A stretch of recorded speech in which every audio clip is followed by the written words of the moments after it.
apparently, when Jungle Inferno came out, they also released a free hat that I didn't know about. I did like a lot of the contracts, but I kind of stopped after the main page of it. But it turns out if you go to just the general maps and finish all of these, you get Saxton Hale's hat.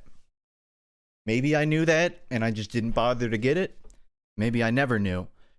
But I have like all of the achievement hats in TF2. I think this is a cool hat. I want it. But I have to play a bunch of maps to get it. I did 3 of them, and then I kind of decided I wouldn't mind streaming it. So I need to play Badwater, Hightower, Harvest, and Brazil, and essentially score 50 points on each of them. Interestingly, they also give you the Yeti set for free, I guess. I didn't know that. I thought it was just like a trade item. Or a crate item. Oh, you also can get the Dragon Slayer paint. I think everyone knew that one, but I never actually got that.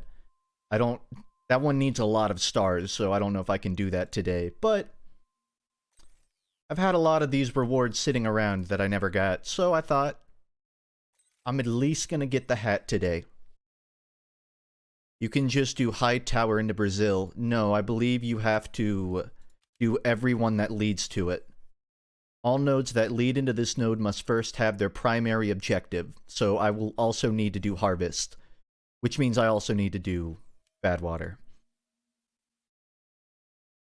I see a lot of like Twitch primes fly by. Thank you, Beanboy, Glughost, Sigafool, Oh Blue. Yeah. I'll talk a bit about what I've been doing over the past month since I haven't uploaded or streamed too much. I've been keeping busy, but it's not public released stuff. But yeah, I think I'm just gonna jump into it. So my bare minimum is 1, 2, 3. I play 4 maps and get 50 points, which, because casual is actually fairly playable now, it seems like, it's pretty feasible to do this in a, you know, reasonable amount of time. So I'm just going to jump into it. Oh yeah, by the way, Smissmas came out. I briefly forgot about that. There's 5 new maps, and Whatville is back. In case you were worried it wouldn't be. But for now, I'm going to try and get the hat. Once I have the Saxton hat, maybe I'll turn this into a Smissmas stream. Because I haven't actually really seen the new maps. I've only seen like the new hats.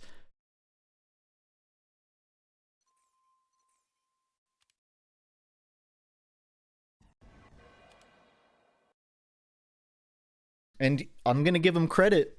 Actually, a good crate. Or whatever they're called now. Case. Based on the items I saw, people have a lot of problems with Smissmas these days because they add a lot of sort of duplicate hats. Like they add 5 variants of the BMOC, of the Santa hat, a lot of elf hats. And people started feeling like they were phoning it in. But this case actually has a lot of unique sets. It has a lot of hoodies, interestingly. A lot of coats and jackets, which I don't mind. A well-made coat or jacket is a high-tier cosmetic to me in TF2. So to have a case pretty much full of them, full of like Christmas sweaters, actually pretty good. How's it going, gamer? Going pretty well.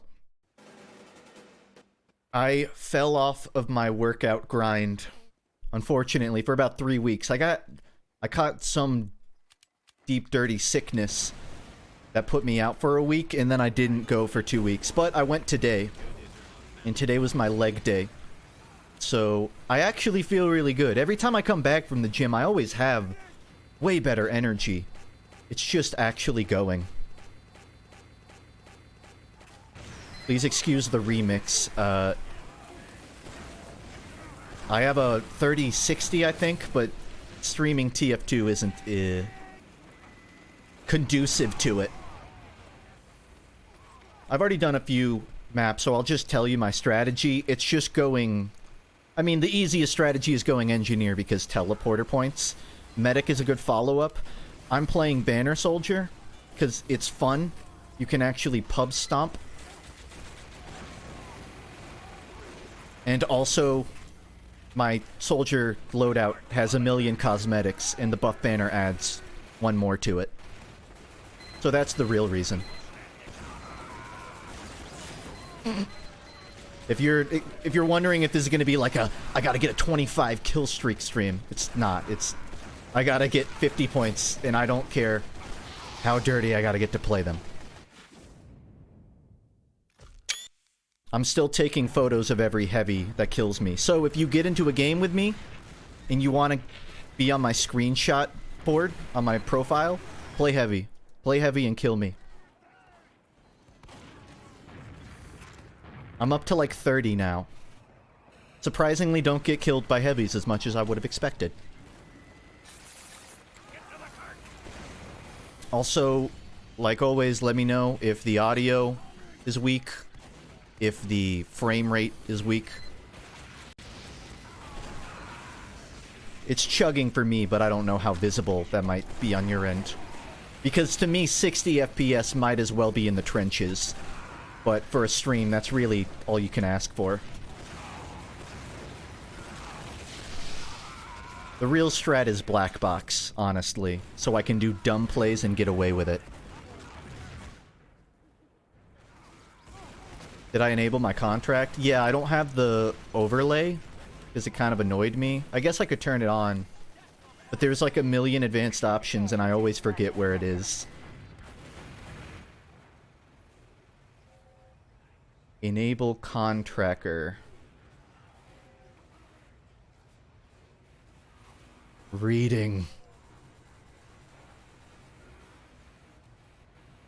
Show active contracts only. Okay. Now we're set.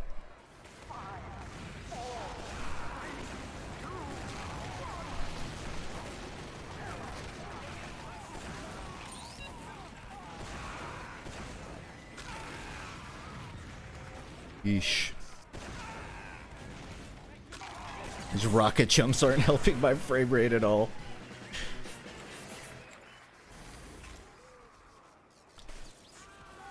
This game sucks. That's your opinion. I'm gonna poke my head out of the crowd here and say I actually kind of like it.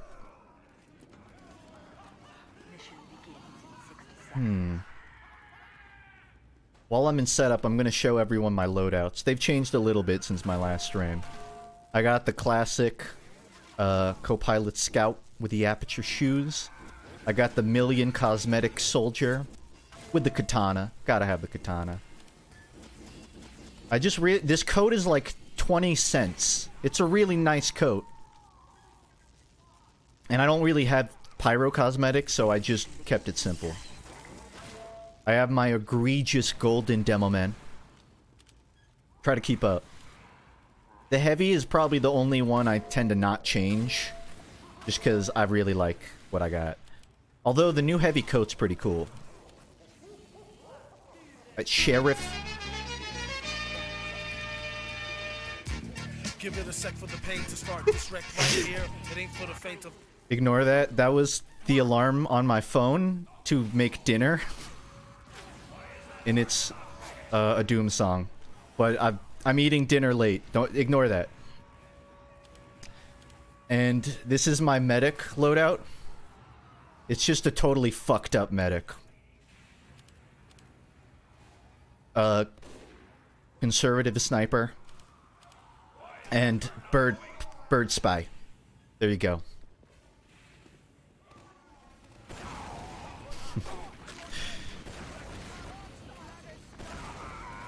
I have 3 alarms set to wake up, to work out, and to eat dinner, because I'm not great at being on schedule for any of those 3.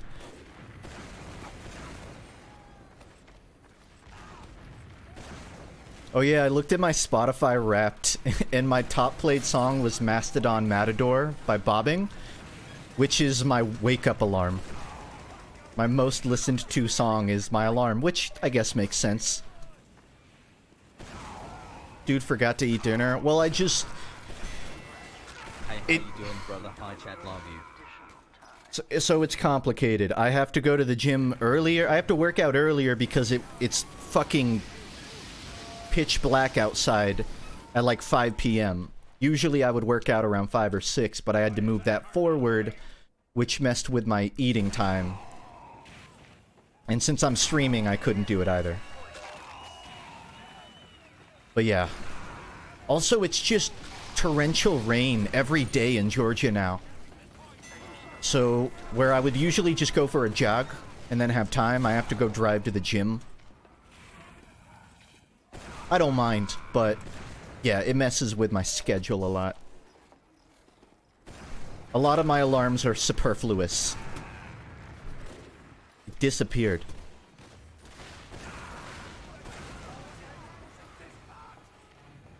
Did I vote in the runoff? Yeah. And I'm happy with the results of the runoff. Let's just put it that way. Herschel Walker has a lot of skeletons in his closet. It's usually not a good sign for your election when your own son makes a Twitter or a TikTok talking about how shitty of a person you are.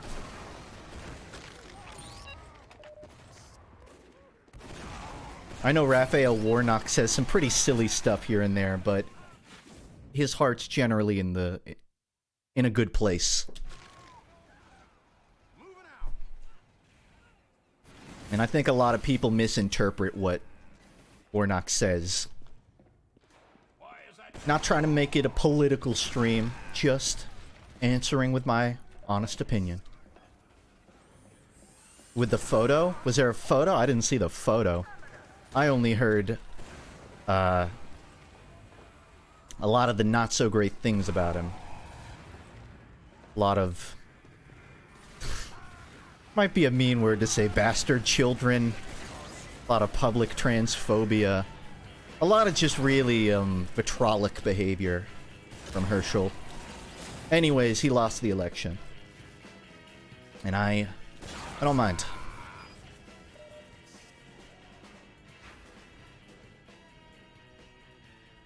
Don't. So I need to play Badwater. So if Badwater doesn't win, that's a Riku.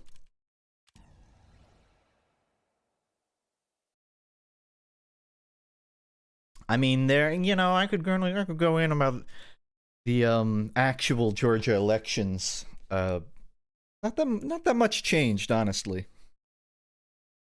Guess there's not a lot to talk about. How do you get your HUD working? I think I just stole Mist HUD and changed the name to FUNKe HUD. So this isn't actually a public HUD. This is just the one I'm using. And I don't even know if Mist HUD is up anymore. I've thought about reviving my Steam group just to do a final update to FUNKe HUD, just so people stop asking, but I never got around to it. And I don't want to steal someone else's work publicly. I'll steal it for myself. I mean, FUNKe HUD was stolen from Ray's HUD to begin with. But I would feel bad about re-releasing it without at least talking to whoever made... I believe it was Mist HUD. Which is ironic, because Mist HUD is an updated version of my HUD, which is an updated version of Ray's HUD. We're really far down the rabbit hole. Anyways, I don't know. I don't know how you can get my HUD. Sorry.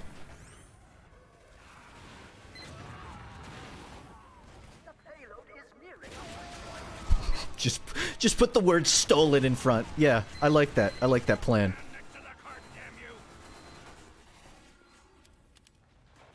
Well, I don't mind if I do.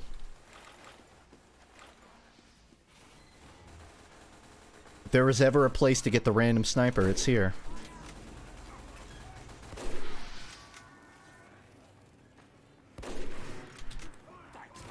I can't headshot without a sense of at least 0.8.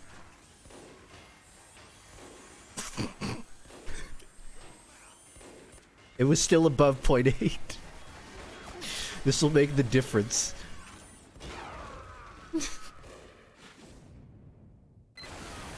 Maybe 0.7?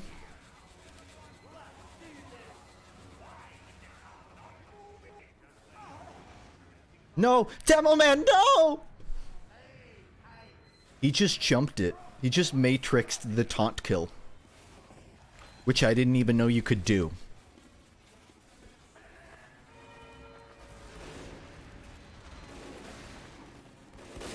Boom. It was 0.7.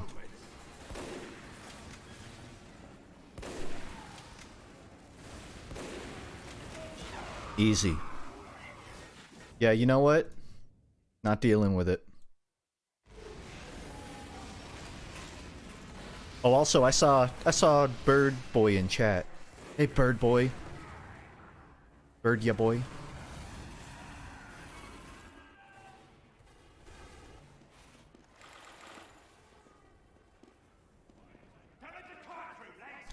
So, for those of you who just showed up to hear, hey, what I've been up to off stream.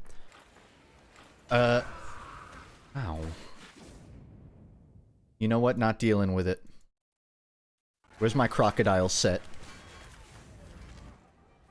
Yeah, I'm working on the next video. It's not going to be about video games, per se. I can mention. There's a video on Junji Ito, a famous horror mangaka, that I've really been wanting to do for a few years, but I didn't know what format I wanted to do it. And I finally sort of hedged out how I want to make it. And it's a little artsy. I wouldn't call it like a, you know, a format pilot. I would say it's the most TV show-esque video I've made, which is kind of pretentious. But there's a B plot that runs through this video. So it's a lot of animation, and I'm trying to sort of blend the line between video essay and, I don't know, sort of an animated thing. Really fun, but a lot of work. This is the first time I've wanted to do storyboarding for a video. So I pulled out my, I don't even know what brand it is, just some shitty drawing tablet I have. And I've been storyboarding this whole video out, which I don't usually do. I just go straight to animating. And I'm about like 10 minutes in on it. And there's a lot of like assets and environments I have to make, which I don't mind. But it's been a lot of a learning process. And what I kind of want to do is I'm just kind of getting back into 2D art in general. I have been looking at graphic tablets that have screens on them that you can draw on, because if you've ever drawn on paper and a tablet, you've probably like related to the feeling of like, why is it easier to draw on paper than it is on an electronic while looking at my monitor? The problem is they're really expensive. It's like $1,000 minimum for like a good Cintiq, which I guess is the gold standard. So I've been looking at some of those to get, not just because of 2D art, but because apparently they're pretty good for sculpting in Blender. Like if you're sculpting models, which in my case I would be.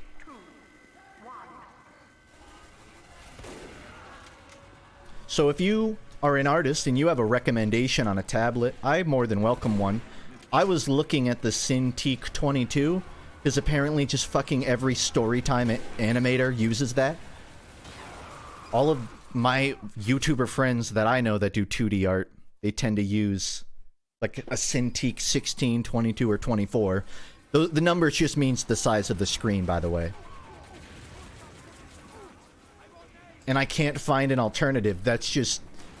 It's not like a monopoly, like, it's shitty, but it's your only option. Apparently, it's just a really good tablet, and no one else has really contended with it.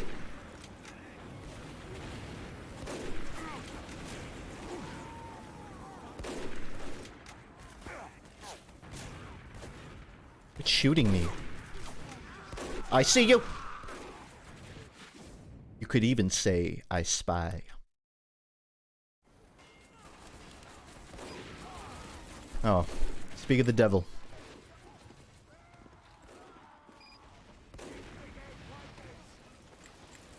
Wacom is best brand.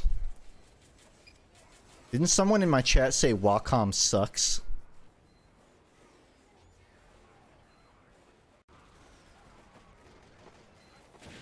Couple of opinions. I'll look into it.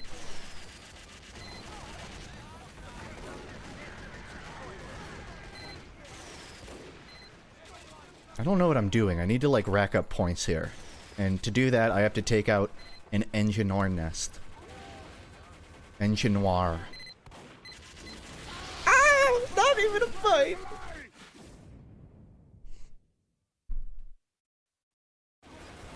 I've been looking to buy a graphics tablet from Huion.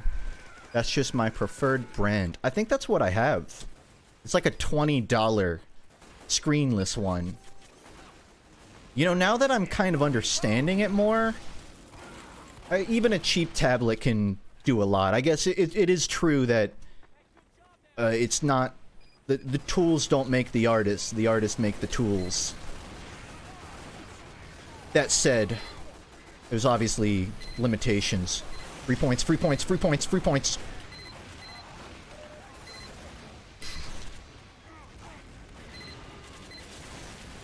Free points, free points, free points! You get a point for sapping even if it doesn't break.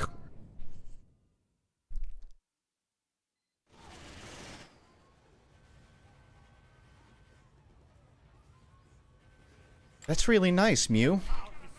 I don't know if I totally agree, but I think I'm really proud of kind of the balance I'm at with, like, effort to time ratio. I feel like I can have a couple of impressive moments in my videos without having it to be 20 minutes straight of studio brand animation. I will say, learning to... I talk about this a lot, that at some point I want to work... I want to have collaborative videos where I, like, hire people to do storyboards, or at least in between animation for me. But the problem is my workflow is so... jank. It's very YouTuber. So it's hard to work with people because, like, how do I convey to them what I want the final product to look like? But now that I've been doing storyboarding, a lot more makes sense. I have a way better idea of how to convey what I want to someone else. So this video I'm working on has me one step closer to the point where I can really expand my production, I guess?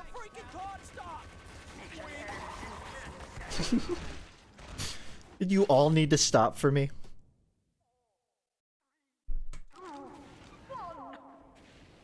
Yeah, 2 mil. I currently use Blender. Although, I've actually opened up SFM for the first time in like 4 or 5 months. Not for a video, well, not for a main video, but because I just wanted to do some animation practice. I've heard that the best way to get good at stylized art is to practice realism, because it can curve a lot of bad behaviors, and also just teach you a lot of tricks. I think that's more in reference to like 2D art and anatomy, but I wanted to practice my realism animation, and my favorite artist, my favorite SFM animator is Jesse Baumgartner. This guy who just, like, takes 30-second clips from TV shows and animates the TF2 mercs doing it. And I wanted to try one of those. So I've been blocking out a scene from Community with the TF2 characters, just for fun. And it's been really fun. Honestly, I could open up SFM and show it. I only have, like, 20 seconds of blocking done. So it's really rough. But it's fun opening up SFM after learning Blender. It's I'm trying to think of the right comparison. Like, you know when you do something harder and then you go back to something easier and it makes way more sense? It's like I learned how to drive a motorcycle and then got on a bike. I guess those are different, but I can show it. I'm gonna let this round finish, and then if someone reminds me, I'll show you.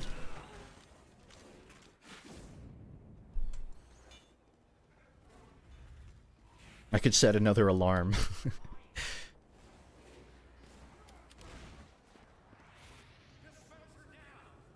Actually, this would be a pretty good spot to farm teleporters, especially if I put it in front of the other teleporter. I'm gonna be that asshole who steals points. What was easier to do? It's not that any of the tools are easier, it's just that the rigs in Blender are way better, but they have more of a learning curve, so comparatively, when you go to SFM, everything is super fucking simple. Like, I learned a lot about weight shifting working in Blender. So when I go to SFM and all I have to work with are the parts of the body, and there's not like a million... There's not a million bones for each part of the clothing, and a million bones for the face. I guess it sort of develops an intuition. I think I'm not gonna act like I didn't know SFM at all before. But I'm happy that I feel like I'm practiced now. Where are the boars? I'll post a boar with you, even if no one else will. I don't know how. Yeah, I do. Teleporter down.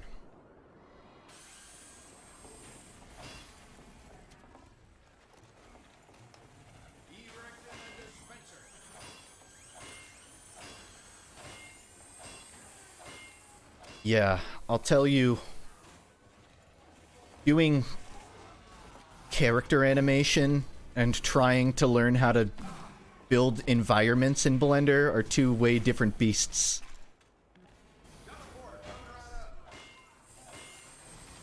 Oh, hey. Wait, I wonder if you sap my dispenser and I remove it, will I get a point? Can I farm points? I need you to sap it. Do it. Just do it.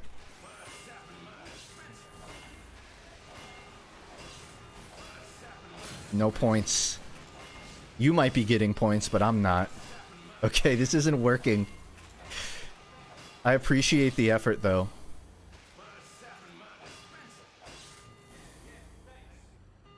Yeah.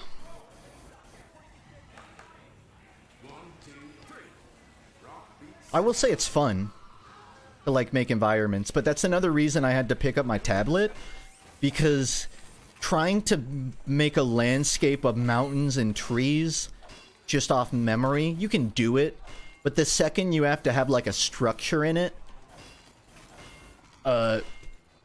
pre-planning will make or break your entire composition. I don't want to, like, spoil what I'm working on in the video, but there's a couple of, like, larger sort of abandoned structures that I'm trying to place in a outdoor environment. And the only way I can really visualize it is to draw it first, and then recreate it in a 3D space. Alright, I'll show you it. Again, temper your expectations. I'm proud of it.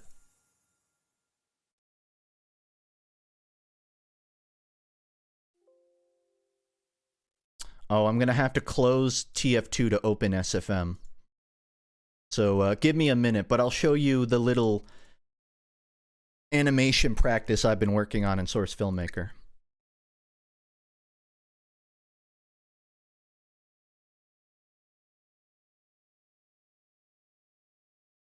1 mil sub special win. I don't really expect to hit it for like 5 months minimum. So I don't have anything planned right now. But if that changes, I'll let you know. I think once I'm closer to it, I'll plan something out.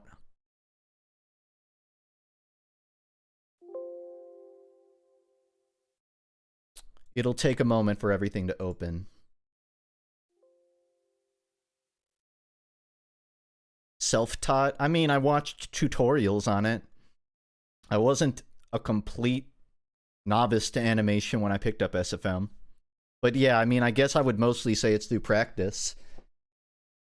So the thing is, I would say, because I'm not an industry animator, I just happen to do animation for my own hobbies. What I need to work on is my polish. I feel like I'm getting a good hold of blocking, like claymation style animation, but actually doing smooth animation where you spline everything and you fix the curves. That's another skill set that I feel like I need to develop.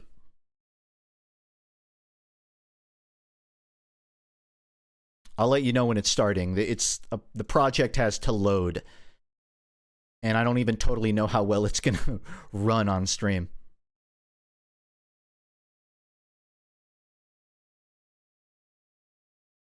It's like 20 seconds long, and there's no lip sync or anything yet.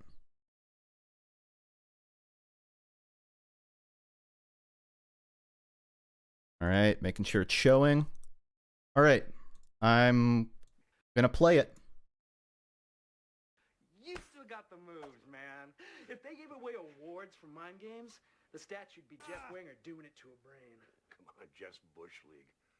I gave seminars on manipulation. I could reach into a man's soul and unravel it with one tug. Cool, hit me.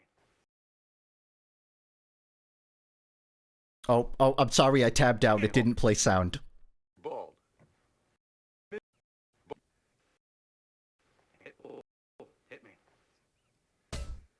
You're bald. So are you. I'll kill you, you... Come here! Mistrial. That's what I got so far. I'll play it again since I fucked it up, but You still got the moves, man. this is what you would call the blocking stage, where I just have all the key poses, and I haven't gone to the in-betweens or the Seminars on manipulation. follow-through or anything. Reach into a man's soul and unravel it with one tug. Also, I haven't animated the scout or the last scene yet. You're bald. So are you. I'll kill you, you... Come here! Mistrial. But I'm happy with it, because it's not a type of animation I usually do. And again, if you're curious, the sound effect is from Community, which is a really good TV show. Sort of a meta sitcom is really what I would call it. And a lot of the characters are about as chaotic as TF2 characters, so it just feels kind of perfect. That's it. I don't really have much more to show, but I appreciate the nice comments on it. I agree. I like it when like animators I'm into show their process. So if someone else finds that interesting, I'm happy to show it. So usually I don't finish the stuff I work on, but for this one I plan to sort of kick away at it in between my video work for the next month or two and get it to like a totally polished state. Like I want to finish that so it's totally smooth animation, full lip sync, everything. And that's kind of what I'm trying to practice, because I don't usually do the smoothing and splining part of animation.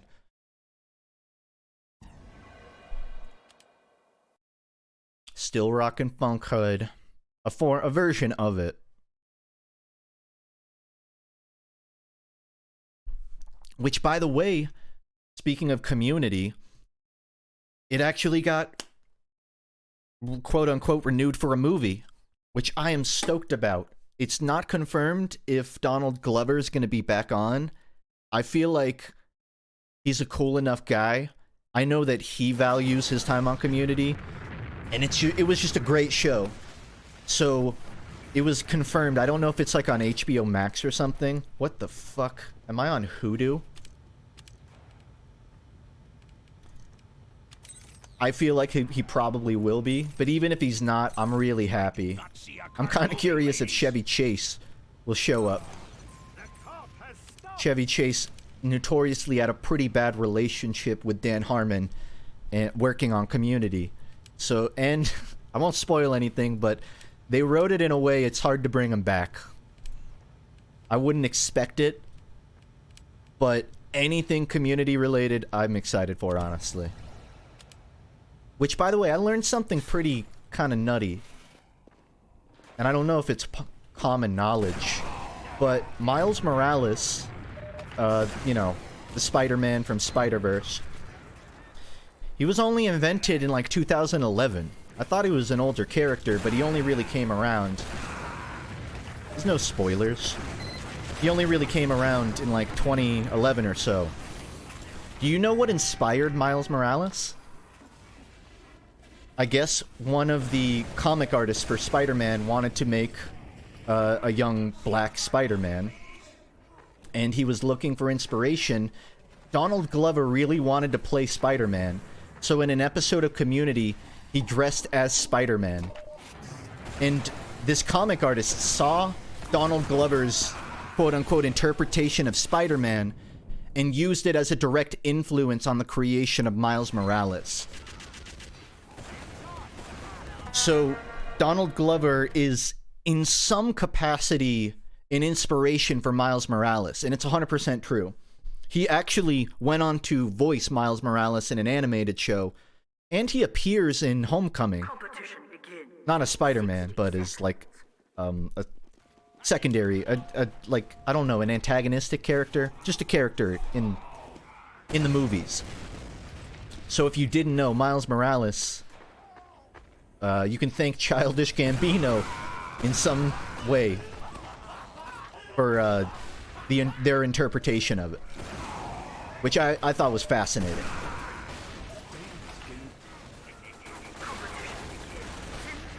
Donald Glover appears as Uncle Aaron, who's the Prowler in Spider-Verse. I didn't know that. Oh wow, that's even cooler. That's actually kind of amazing when I think about that on a deeper level. Competition begins in 10 seconds. 5, 4, 3. So yeah, there's a little fun fact for you. Alright, I'm about done on Badwater. Not in points, but in, like, patience. And yeah, these are casual servers. What do I dislike about live streaming? I mean, I don't really have this issue now. When I did it a few years ago, I didn't like that I had to approach it as a form of a job. It wasn't fun for me to go live, and in the back of my mind I have to think about, is this financially worth my time? But I adjusted my relationship with streaming that I don't have to rely on it like that. I'm pretty comfortably covered on my YouTube front. I have the Patreon and all that, so I don't have that issue. If I had to answer what I most dislike about streaming, it's ads. I don't watch Twitch anymore because every time I open it, there's a fucking 30-second ad. And I'm not gonna watch a 30-second ad. And if there was a way for me to disable it on my stream, I would. But they don't let you.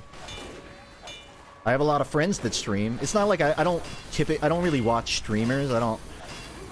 As a creator, it feels weird for me to spend my time, you know, watching another creator.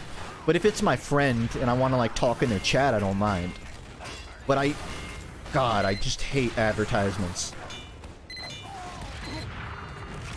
Some of that might just be because you know, my brain works a little different. And I grew up on a, you know, largely ad-free internet. But I can't fathom how people, like, sit in the car with ads playing on the radio. I don't know how people sit in front of a TV while ads play. And I can't fathom how people sit at their computer waiting for a stream while ads play. I can fathom it. I'm not gonna say I've never done it. I get it. But, like, in any scenario where I can avoid it, I will.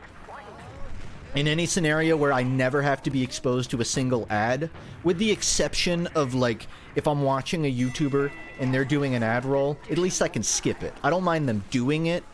I mind it being a forced experience.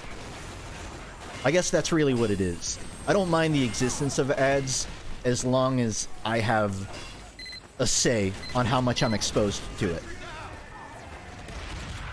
And how if I have a say on how much I get to expose others to it. Because again, my philosophy is I don't want to abuse that. I know that it's necessary to the job in some capacity, but there are avenues where I can minimize it. Anyways, I wish Twitch would let me do that. Hey.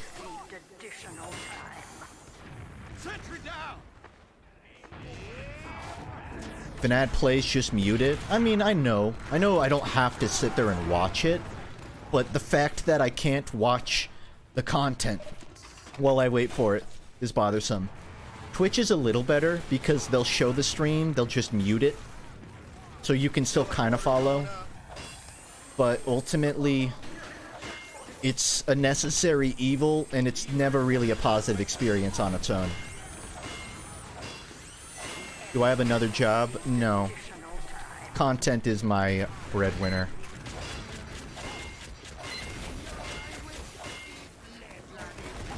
I've given it thought on if I wasn't doing this, what I would do. And my fallback usually ends up being animation or, realistically editing for another YouTuber. Because at least I don't have to do all the work. But I like my workflow, I like the freedom, and I like the expression. And it's survivable for me. I think like any job or business, I have to think long term about growth and change, but yeah, I don't have like a side hustle right now. I mean, I let options be fielded to me. Like, I have friends that will get freelance work, and they'll shoot me it so I know about it, but I haven't really taken anything yet.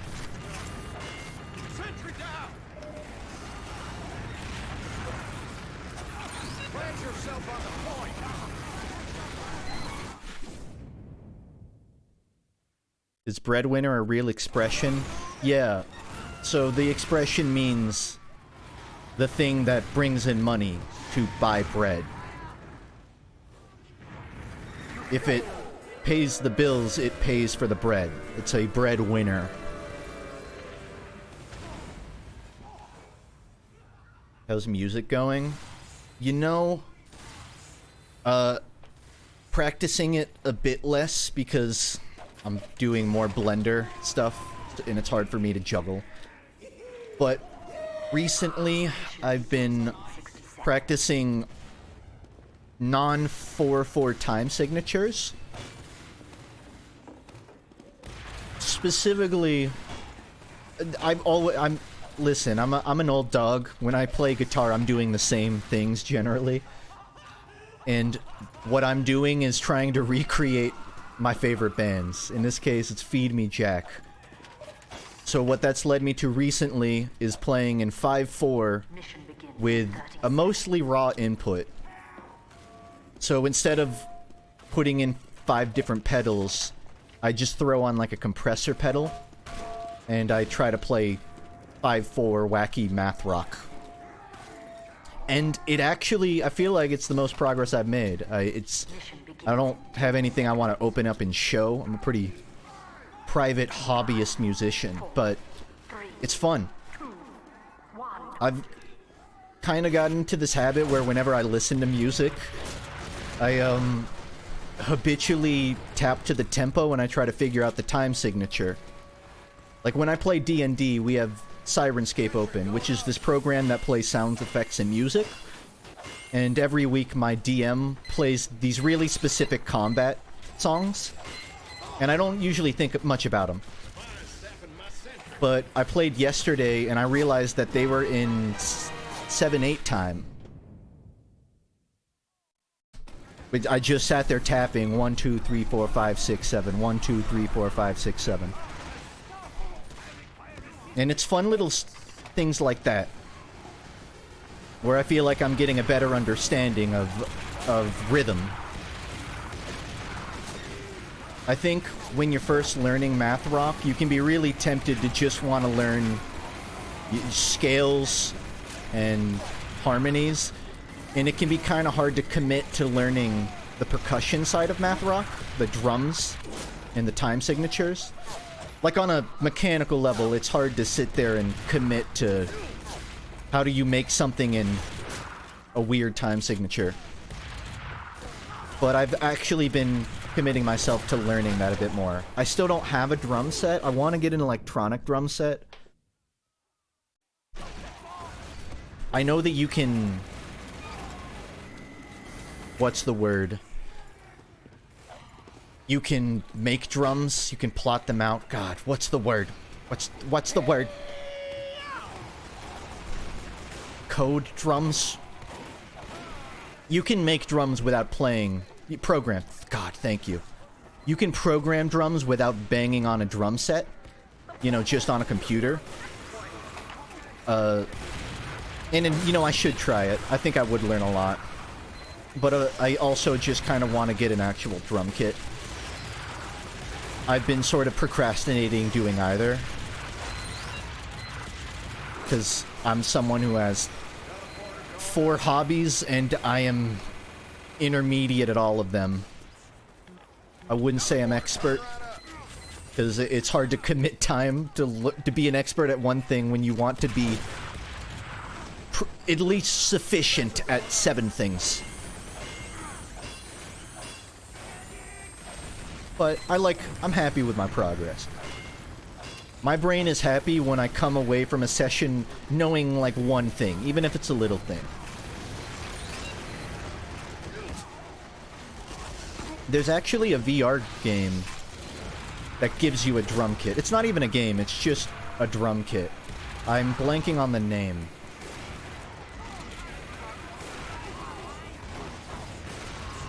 I'm opening my Steam to see if I can find it. I'm sorry if I can't, because it's been a bit since I've played it. Yeah, I don't have the name, but I was trying that. Not Ragnarok, it's an actual drum kit. Like, you can pick the actual kits, change out the snares. You can literally build a full kit and move where the kicks and the hi-hats are. The problem, I think it's paradiddle. The problem is, with a drum kit, you have a physical thing that your sticks bounce off of. And when you do it in VR, your hand goes through the drum. You don't have the physical stimulus of the drum. So it's hard to totally learn drums when you're not actually hitting a drum. Although, the game is compatible with an electronic drum kit, so you could hook one in and play it that way.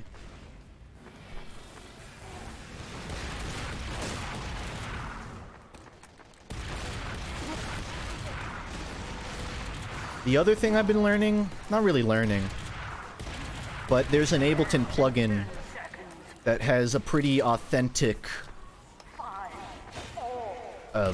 electronic keyboard set on it. Ow. What's the like super famous, a Rhodes keyboard? It's a Rhodes keyboard. So, and I just have like a crappy non-weighted keyboard.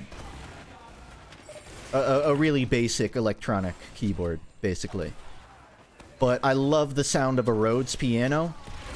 If you don't know what it is, it's like if you've ever listened to like soul music or jazz, instead of like a big clanky piano or organ, it's a much lighter sound, much lighter electronic sound. One of my favorite piano tones. I'm a simple man. Damn, I really need to pick up the pace. I haven't even finished one. And I can't even start Hightower until I do. So I've been practicing that. Which is really fun in conjunction to learning like 5/5 time. Other than that, not too much music stuff, because again, most of my headspace is in animating and storyboarding right now. And I haven't hired people for the next video yet, but I am working a lot more with Pybun, who made the Bomblo, the Scrombo Bomblo model. I'm working with them to get some other assets made. And even that alone, just having one person help saves so much time. So I'm really letting the clock hit midnight on like hiring people for my YouTube channel. But I'm slowly getting more comfortable with the idea of I can work with other people and still produce something that I'm really happy with. Because, like, I'll be honest, I'm someone that likes to have their hands all over every project they work on. That's not to say I finish a lot of projects, but when I animate, I want my fingerprints all over it. I don't just want to tell someone, hey, animate Bomblo walking across the screen and do it how you want.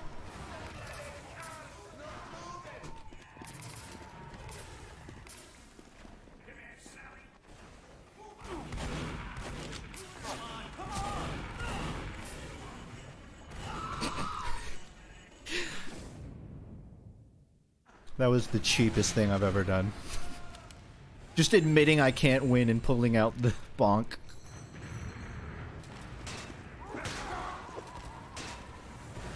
Don't log into TF2, there's a virus. You go on a community server, maybe.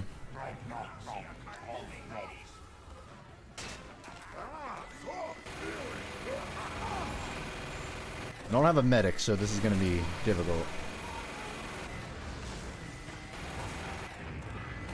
But we're definitely going to need a heavy to win this. Oh, I could have gotten him.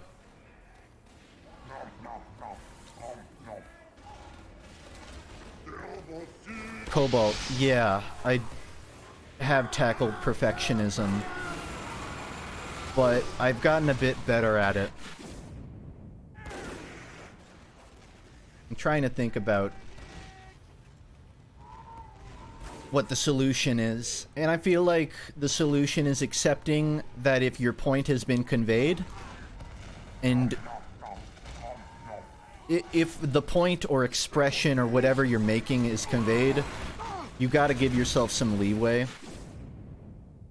Like working on this video, I've thought, man, I would love to spend half of the time working on making, you know, 50 different trees and making realistic flowing grass in the wind.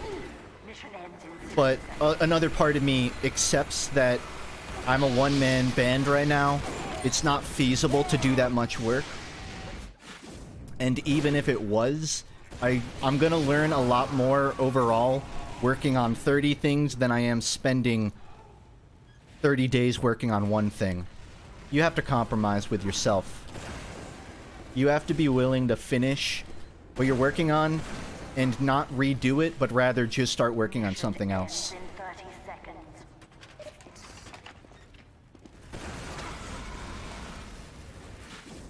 I think if you're looking at all your stuff with such a critical eye that you can't bear to release it, as long as you, in any state where you still perceive a flaw, I think some of that might overlap from perfection into insecurity. I think if you cannot let go of a product unless it is 100% your vision, it might be worth looking into, like, where does that come from? Am I afraid of someone else seeing the imperfection and judging me? Am I afraid of not feeling proud of it because there's a flaw? I think you have to sort of dissect Why am I not willing to just focus on this does convey what I want? Why am I only seeing the problems I have? No, I clicked the wrong one. Yeah, I have perfection, but you have to curb the behavior. You know, if I really wanted to get philosophical about it, I listened to a Buddhist podcast, Secular Buddhism. I mean, I've also like read a lot independently, but in both Buddhism and Taoism, there's this concept of detachment where everything's impermanent, right? So instead of being so fixated on what is, on like a legacy, instead of being fixated on my legacy has to be great, it has to be flawless, you have to sort of accept that things pass. And even if you make a flawless product, it's ultimately impermanent, right? So do you want to spend all your time creating this sphinx that will only end up eroding after 200 years? Or do you want to put your foot in a lot of different ponds, try a lot of stuff, make stuff you're happy with, but not feel so attached to it that you're not willing to just say, okay, I'm done with this. I'm finished with this project I'm working on.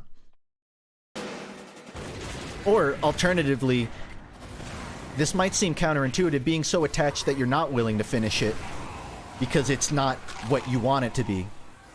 Like, it's not what I see in my head, and I won't let this release to the world unless it hits that mark. I think that's another form of attachment. Like, sometimes you just gotta ease up on yourself, I guess. I think that's a really good philosophy in general, outside of even being a creative. I think in general, impermanence is a pretty valuable lesson to comprehend, to deeply understand. Haha.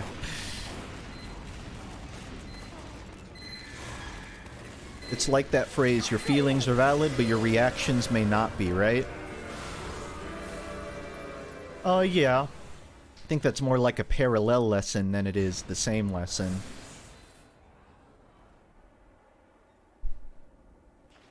But yeah, I agree with that. That's what the idea of inaction is in Taoism. It's like related, so what Orphis, great name by the way, said in chat is, your feelings are valid, but your reaction may not be. There's this idea of inaction, where you can process something, you can be mad at something, but you don't have to act on that anger. You can just sort of observe your own anger. You can process what would be the best thing to do with this frustration I have. Is it to blow up at the person that's wronged me? Is it to solve my issue? Is it to help someone else? It's just essentially, yeah. It's okay to feel angry, but you should be pretty strategic about what you do with that anger. Is he talking to himself? I mean, in a literal sense, yes.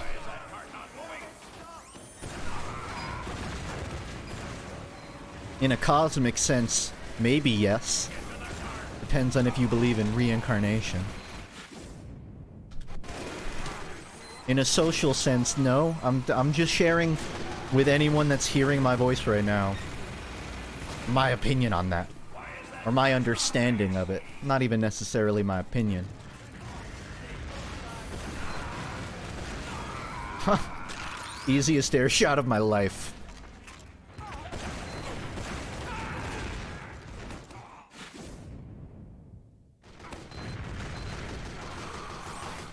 Taoism is Zaist. No one talks about it. It's like it's not as popular as Buddhism or a lot of other Eastern philosophies, but I think it's because a lot of Taoism is written in a very Eastern way that it doesn't immediately connect to Western logic. the idea that if you're facing a conflict, you should just sort of resign yourself to it doesn't really... I don't feel like that scans to an American. Of if someone is invading me, I should just let them take my land. It doesn't make sense. And it's not that Taoism is telling you to let someone, you know, steal from you. It's just saying that you don't have to immediately act. You don't have to immediately push back and try to take their land or try to, you know, demolish anyone who steps foot on yours. It's just sort of it's a be like water situation. A lot of Taoism is you can't always fight the current. You don't have to go where the current's leading. But you're not gonna make much process running up it either.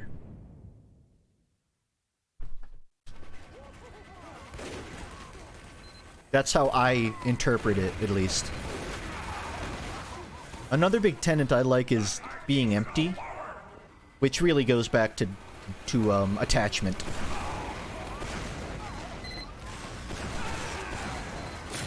Like, if your emotions are a pot, you don't have to always have it filled up with anger.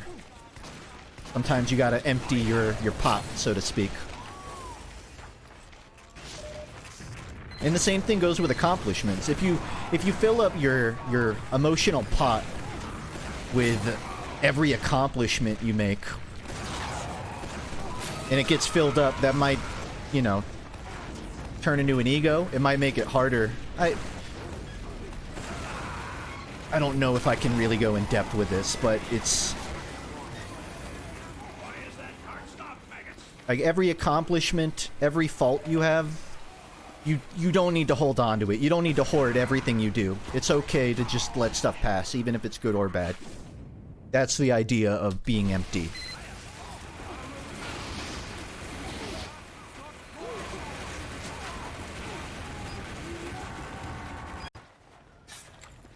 I keep forgetting I don't have the disciplinary. I don't have the whip.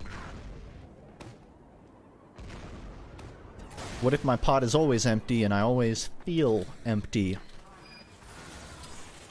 Keeping an empty pot doesn't mean you never let it fill. It just means you allow it to empty after it's filled. If you feel like you're always empty, there's plenty of approaches. I don't think there's a correct one, but sometimes you need to go out of your way to put stuff in it too. Having an empty pot doesn't mean you never let anything in it. What I mean is, if you feel hollow, you feel like nothing's happening, it doesn't hurt to pick up a hobby, to try something new, to talk to someone, to do something that potentially provides you a positive outcome. And once you get that positive experience, whether it's, you know, taking up crocheting or going to a social event, you let that moment pass. You go, boy, that was fun. What am I gonna do next? You don't dedicate too much time to just thinking about, man, my life was so much better that one time I crocheted. None of the crochets I make are as good as that time. That's not really a practical mindset. Just say that was a good session of crocheting. I'm gonna try it, you know. I'll do it again, but a little differently this time.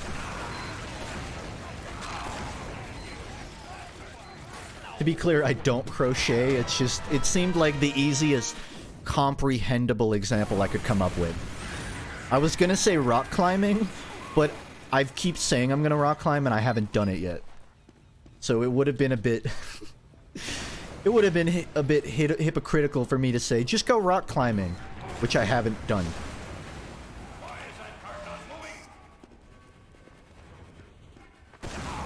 Now, I feel I still have been doing so. It's not like I haven't been rock climbing and I haven't been doing anything else. That's just something on my list.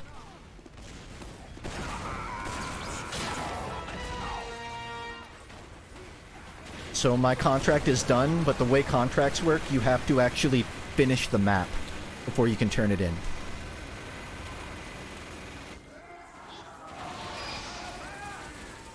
I haven't crocheted either.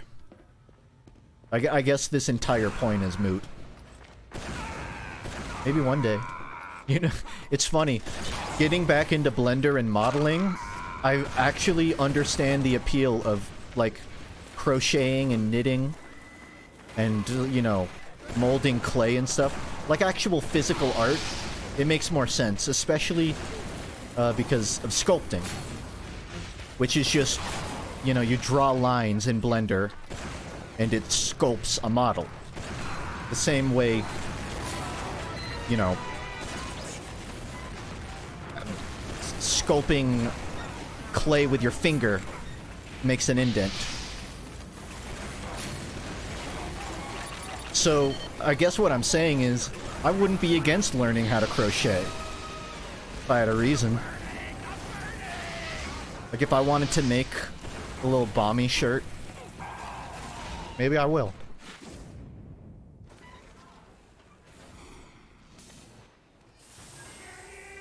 It's not a toxic taunt if they're dominating you.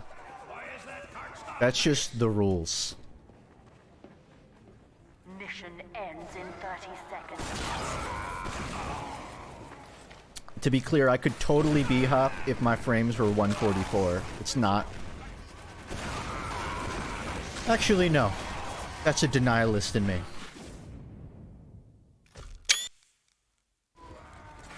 Mission ends B-hopping's in 10 hard. seconds. How am I coping with the Weezer Scout not getting added? I'm just happy it exists. Someone made like a scout set that's just like Green Era Rivers Cuomo with the guitar strap and the haircut and the glasses. And it's actually well made enough that I could see it getting in. I didn't exactly expect it because I can see why Valve might not see that as part of Scout's personality, but at least it's on the workshop.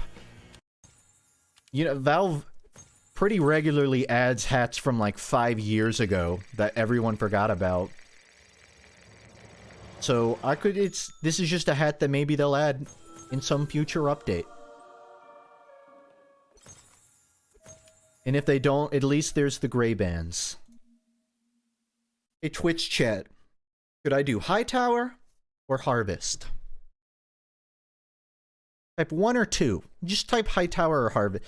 Type H if you want me to play Hightower. Type H if you want me to play Harvest. Wait. Just 1 or 2. Let's go. No. I didn't. 1 for Hightower, 2 for Harvest. 1, 2. 1, 2. Seeing a lot of 2s. Hightower contract never ends. You're right. Okay. It's not a poll. So I'm just gonna eyeball it.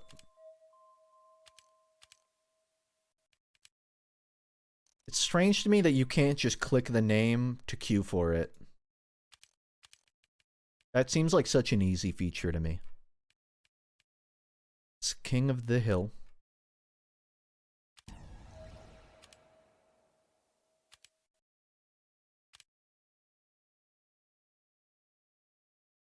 I like your stream, PFP. Thanks. Do you mean my, like, avatar, or do you mean the little pirate frog that I have in the top left? Either way, thank you.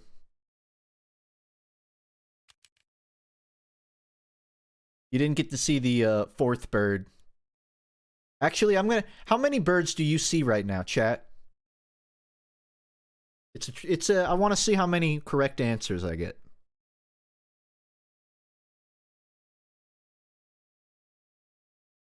Oh, wait. 3, 4. A little low. Yeah. Congrats to all the correct answers. It's 5. 1, 2, 3, 4, 5. Quackenbert. I might be the first person in human history to utilize the Quackenbert in a themed set.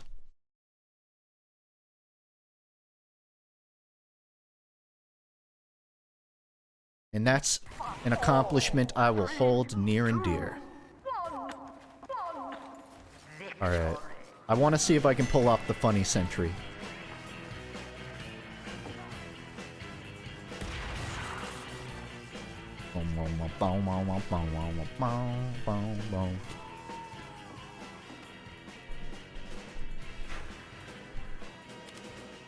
I like Nucleus, but not right now, please.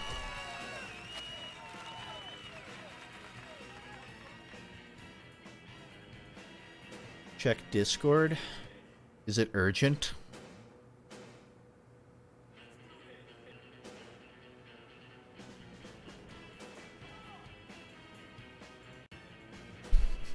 I feel like it might not be. Why is the Linux penguin in the game? Oh, yeah, that's some vintage TF2. I mean, I guess vintage is like 09, but yeah, when Linux first... Okay, to answer your question, Valve loves Linux. Steam OS is Linux-based. The Steam Deck is Linux-based. So if you're wondering why, it's because that. I mean, the full answer is because, like, Linux released, I guess. Back when TF2 did a lot of promotionals. A lot of promotional items. So they added a little penguin as a promotional item for Linux.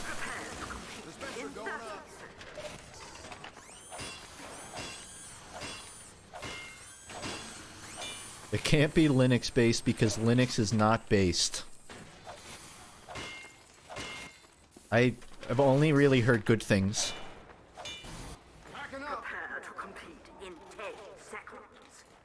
That was the fake sentry. This is the real sentry. 3, 2, 1. Sentry going up.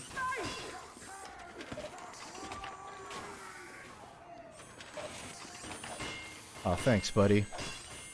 Twisted mind. It's a pretty calm mind in my book.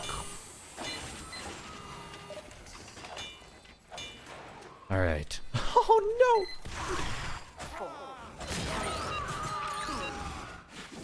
Mitosis. Captured.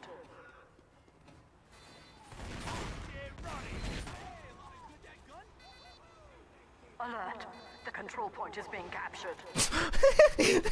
No! Don't do it! Fuck! What was that?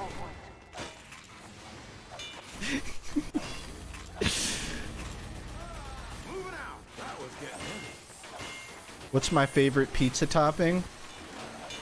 The world isn't ready for my answer, but it's hot honey. I'm moving this.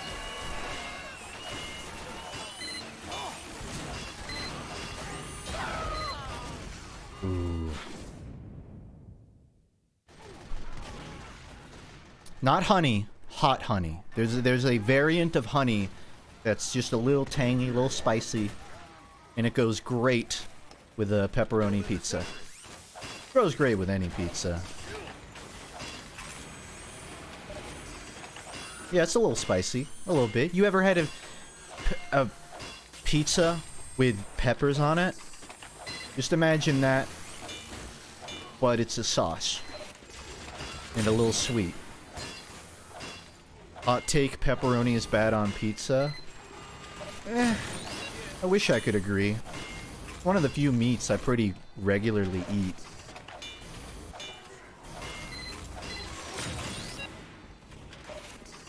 I go for the pepperoni and basil and hot honey pizza with little, like, cherry tomatoes on it.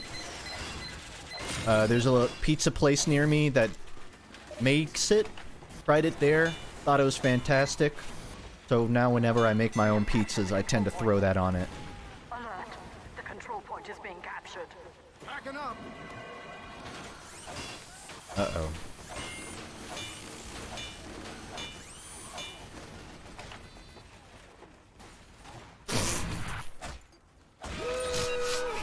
Taking bait.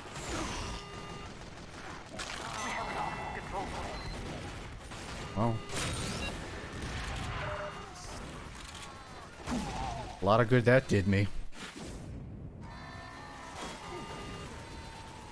It might... No. Alright, I'm gonna try it a different way. Well, oh wait, I'm doing it wrong anyways. I'm not even supposed to bring the sentry. I'm supposed to build the sentry, place the teleporter, which I won't even have time to place. I'll just... Okay. Maybe someone else got it.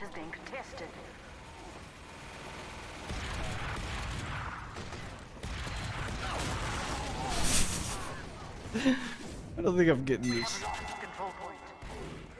It's interesting I've gotten 20 points despite being essentially next to spawn the whole time.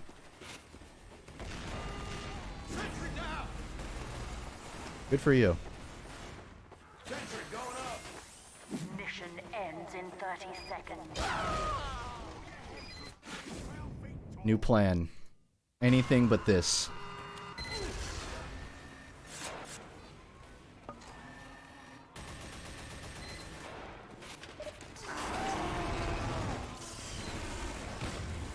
Mission ends in 30 seconds. 5, 4, 3, 2, 1. Overtime.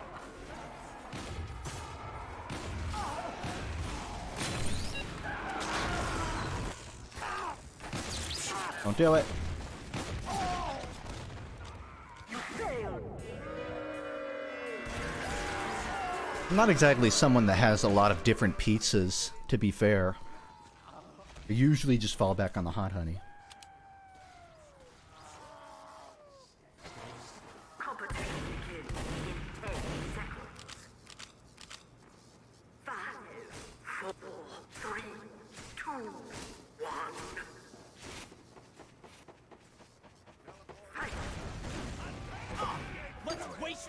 For anyone curious on an update of my D&D campaign, we're currently in a volcano base clearing out a drug lab, and in the last 2 weeks my party members have died twice. 2 of my party members have died. One of them, I might have killed them. I don't mean like I was responsible for how they died, I mean I literally stabbed my party member to death. To be clear, we had Revivify, and it's our first deaths of the campaign, so they were back instantly. But I'm a little guilty that the second time someone died, I got mind controlled, and the person mind controlling me said, hey, go fucking backstab your party rogue. And I was like, okay. And it literally one-shot them. There are drugs in D&D. Yeah, there's a lot of drugs in D&D. The one we're shutting down a base of a place that makes a drug called Frenzy, which is, I guess, like a steroid. It kind of makes you go berserk. They also sell weed, interestingly, but we're not really there to shut down the weed.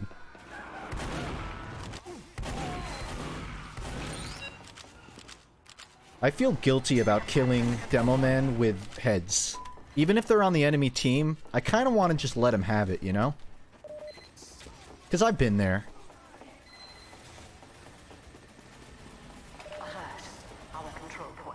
There's a weed counterpart. To be clear, we don't use a counterpart, it's just literally weed. Weed is frenzy when I smoke it.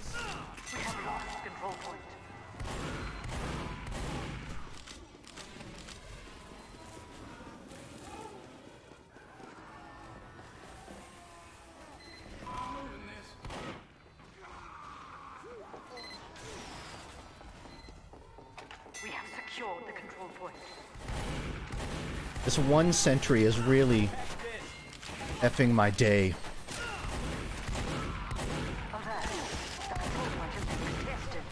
Luckily, none of their scouts can aim, so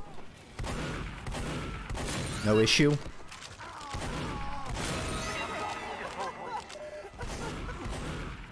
Oh yeah, I don't think I mentioned it, but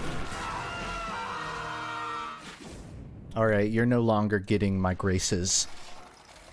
So, TF2 actually got hosted at DreamHack Atlanta.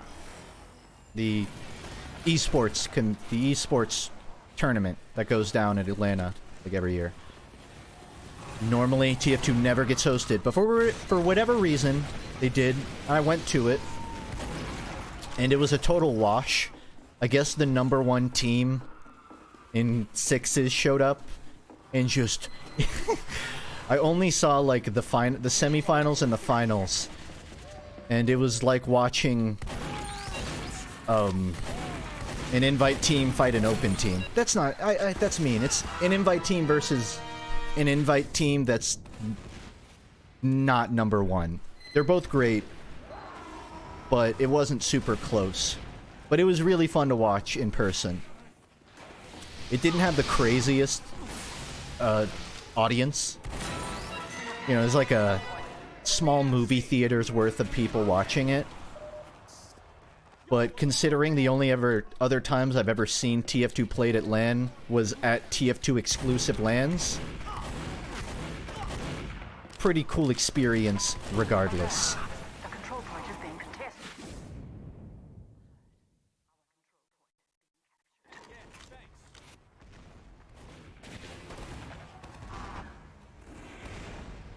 Who was the top team? I couldn't tell you. I'm far removed from the scene.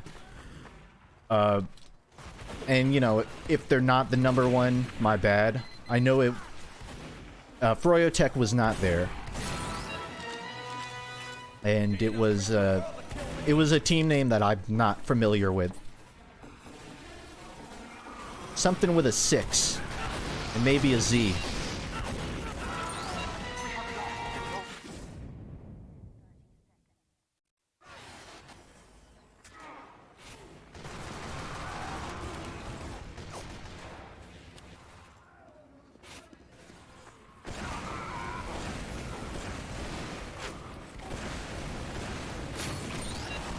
Should have had the conch on.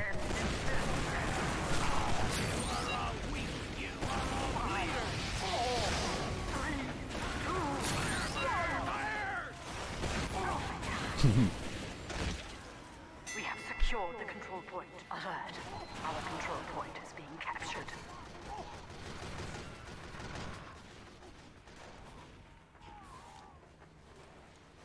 Yeah.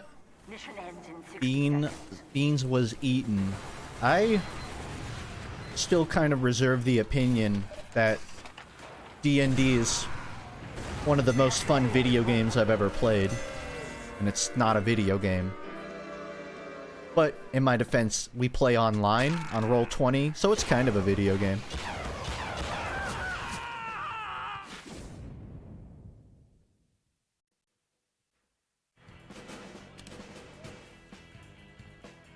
In our last session of D&D, our DM threw these giant bulls at us with skin made of steel.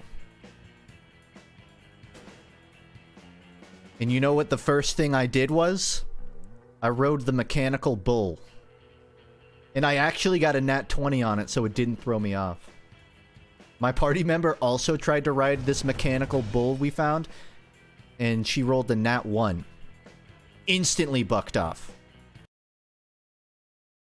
I know that's like a pretty simple thing, but I think the fun in D&D comes to sort of party attitude. The most fun I have in D&D is where there's sort of a balance of the people that are playing for combat, and they're trying to like really pull off some sick plays, and then the half of the party that's just trying to be funny and do improv. I tend to fall on the improv side.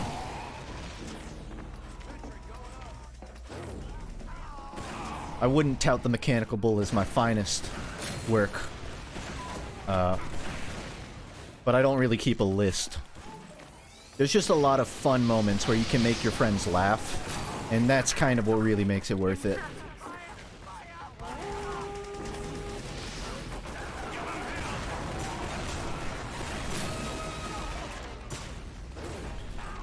I mean, I guess one thing I'm proud of is so, okay, we're clearing this base. I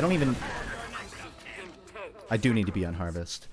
So we're clearing this drug base, right? But the way D&D works is when you use too many of your abilities and you lose HP, you need to take a short rest.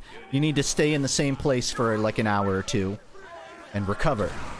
The problem is when you're in someone's base, there's not a lot of hiding spots. So I convinced my party to tuck away into this room we had just cleared, and I turned a table over in front of the door, and my party was like actually yelling at me like, what are you doing? We need to make a plan. This isn't gonna fucking work. I pulled out a pen, and on the front of this table that's blocking the door, I wrote, "Room under maintenance." And my DM just sort of stared at me for a moment and said, 8 hours pass. No one even thinks to look at the room. Everyone gets a long rest. Not even a short rest, a long rest. 8 hours. That was one of my proudest moments recently. Because that's not really a mechanical thing, right? It's not a mechanic in D&D to improvise sign, but it's something you can do. And it's fucking stupid. It's a turned over table, but we're in a drug base with a bunch of, you know, 5 intelligence creatures. None of them care. They're just like, the Room under construction. No go. Boss say no go. It's shit like that that makes me walk away from a session like, God, I love this game.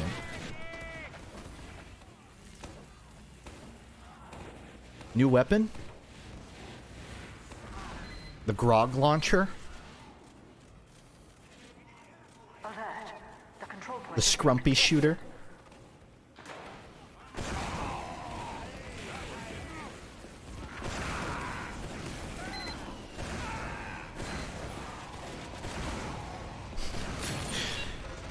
There was a few weeks ago, I was in this one shot. There's a lot of context I gotta front load, so I'm sorry. My DM will sometimes do one-shots where you can test custom builds. Like, not D&D, but you... homebrew. It's like a homebrew one-shot. And I kind of want to make a character that's a moon monk. So a monk, but instead of Way of the Sun, it's Way of the Moon. And it's a form of monk that sort of uses moonbeam all the time. So I'm playing in this homebrew with a couple people that I play with, a couple randos. And our DM drops us into... It's a level 20 one-shot, so he just drops us in the middle of this room with like 50 really fucking strong things. And I'm on the side of a pillar, staring at one of the strongest creatures in the room, and I'm shit-talking it. I'm like, all it's gonna take is one shot to take you down. And, I think I do a stealth check, and I get a nat 1. And this guy's just staring at me from behind this pillar. And after a bit of back and forth, he goes, "You're not gonna last." And I say, "You just keep staring at this side of the pillar." And then I crawl across this pillar to the other side of it, thinking he won't see me. He just turns his head 3 feet. 3 feet, and he sees me still. And one of the spectators of our one-shot comes in, and they say one sentence. "Justin, why are all of your characters always the same type of..." What's the word he used? He said all of the characters I play are the same type of, God, I can't remember the word. When you're a scaredy cat. Cowardly. He unmuted himself and said, all of your characters are the same type of cowardly. And then he unmuted himself. And I just fucking lost it. He's not totally wrong.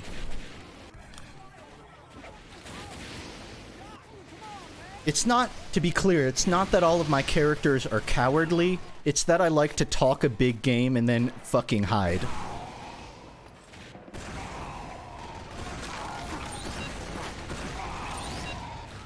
Pussy.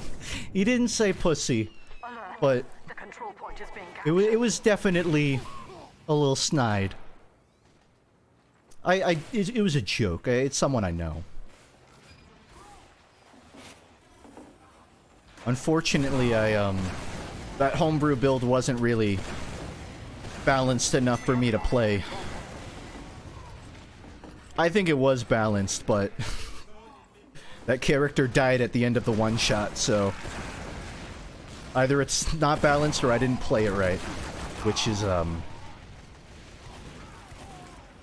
valid.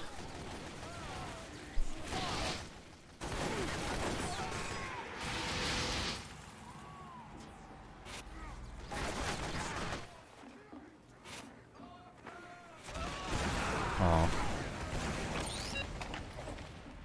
Almost done.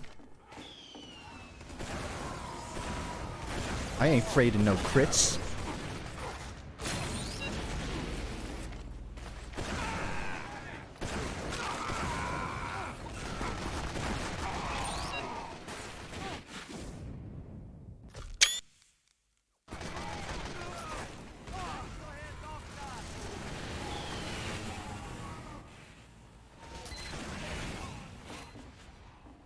There was a D&D coffee shop that opened up near me, for whatever reason. It's not the first to try, and I get the feeling it'll be closed in 6 months. But if it's not, I want to try and go there at some point.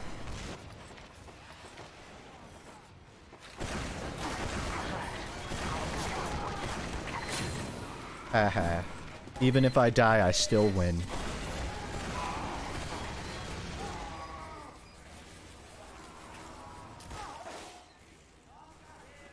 Can I put your feet from 5 years ago onto Wiki Feet? I don't think I've ever shown my feet. I know I've shown my shoes at some point. I mean, I don't really care. I want to do that. I think it's strange, but I can't exactly stop you. That's what you think, Buster? Oh, fuck. Well, I'm gonna hope you're bluffing and I don't get proven wrong. But if I do... good for you. You have shown your feet? Well, that's... in the Time Machine video, I'm pretty sure it was my shoes. Also, that was before I started doing leg day, so... you don't even know what my feet look like now. I have the heels of Achilles. Or some other more impressive figure, perhaps.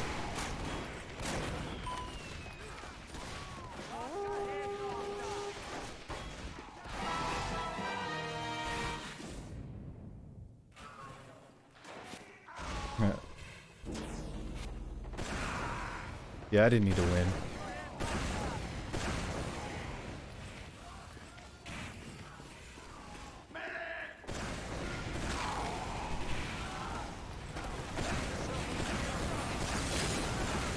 You know what else is heavy?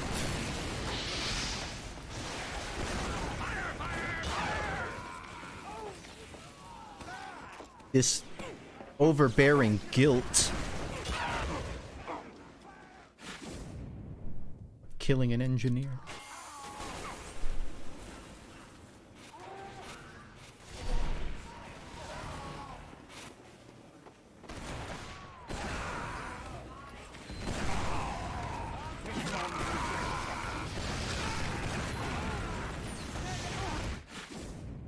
Am I a fan of other tabletop RPGs? I haven't really played much besides 5e. Just Munchkin. I think I would. I think I would easily take I tabbed out. The Pathfinder or any other module. Actually, you just reminded me. So, there was a Kickstarter for this thing called Avatar Legends. It's from the Avatar TV show with the elemental bending, right?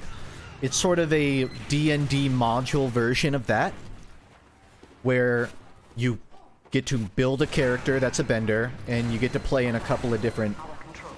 You get to build a module that's like during the 100-Year War, or during The Last Airbender, or during Korra. Or I think there's also like during Kyoshi. It's tabletop Avatar. And I really want to learn it. I want to actually like host it. Because there's no way I'm gonna find a DM that hosts that for me.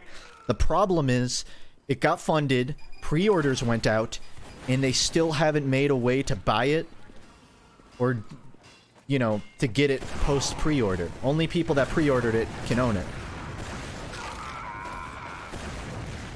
Which is unfortunate, because I can't get my hands on this tabletop Avatar game that I really want to play. I know a few people I could get to play as players. I wouldn't mind. It would be easier than starting off with 5e or Pathfinder. Like, if I'm ever gonna DM,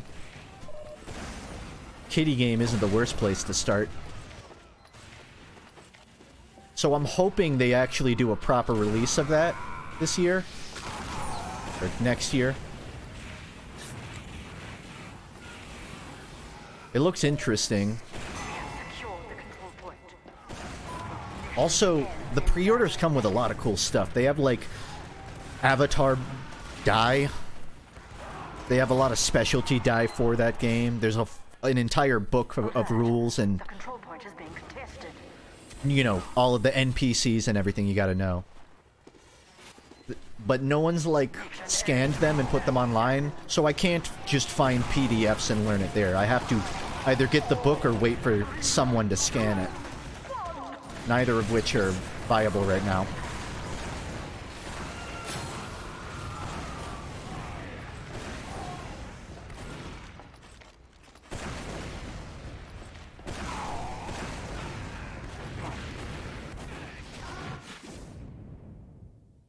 Have I tried Payday 2? Nah. I love their Twitter. They seem to do God's work, but I haven't played it.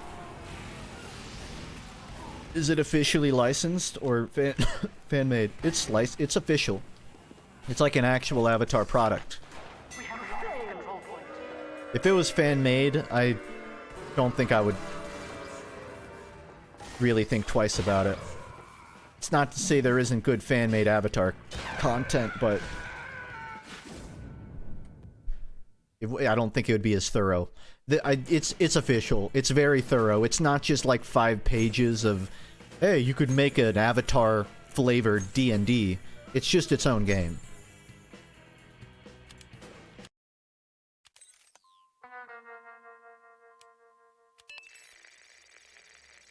And that's Harvest completed.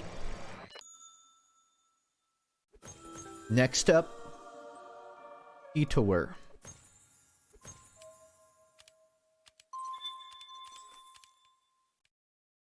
Somehow, this might be the longest one yet.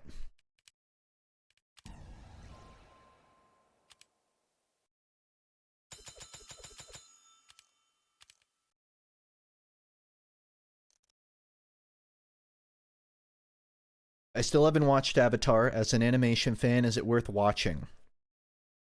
Yeah, for what it's worth, it's one of my favorite animated shows. It's one of my favorite shows, period.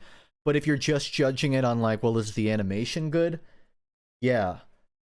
I could really gush on it. The first season, it's well animated. The problem is, it came before widescreen or HD, so the resolution is fucking trash. But season 2 and 3, and all of Korra, phenomenal. Animation, start to finish, all phenomenal. If you need to hear more to really, like, believe me, each style of bending, earth, water, fire, air, are based on a different form of combat in real life. So, like, earthbending is more of like a wrestling, boxing type style, like a UFC-esque form of bending. Waterbending, I don't know if I'll be able to tell you what each type is, but they're based on different cultural forms of fighting. So there's hand-to-hand MMA. Water... Fuck.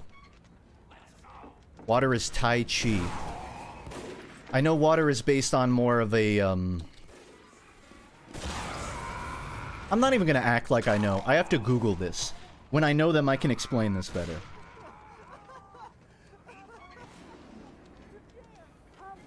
Or if someone can just tell me, it would, simplify this. Waterbending is Tai Chi, earthbending is Hungar, firebending is a Shaolin style of combat, and airbending is a Bagwazang. And then pro bending is more UFC combat. So what I'm trying to convey here is they animate each style of bending based on real life hand motions and movements of combat. So they do a lot of really one-to-one detail on how characters move relative to how their bending comes out. Like, they don't just stretch their hand out and water flows out of their palm. They actually gesture a motion that implies they're pushing the water forward. So all of the fight scenes are very choreographed.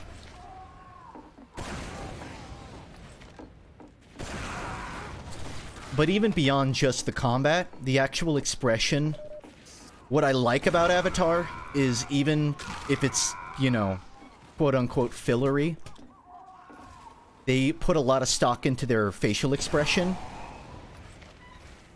And they will make really exaggerated, memorable faces. I guess it's a really good mix of realistic combat motion and exaggerated, stylized comedy motion. It's not a show where it's like, alright, the pitch is there's bending, but they just get a studio to animate it however they want. They approach all of the style of animation in the show very intricately.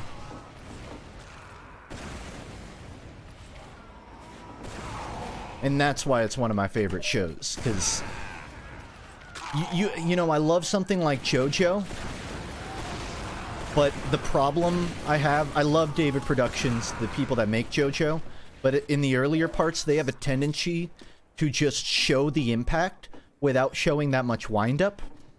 They'll use a lot of speed lines. There's not a lot of active motion, there's just impact.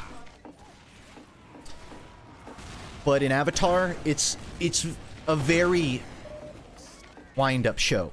The show is very much about the motions leading up to an impact as well as the impact.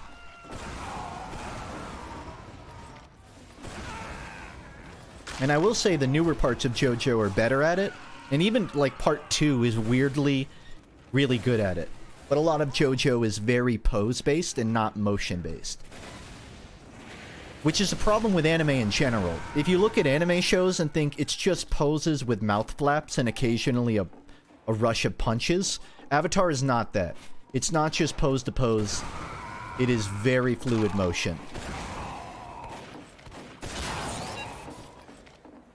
My first point.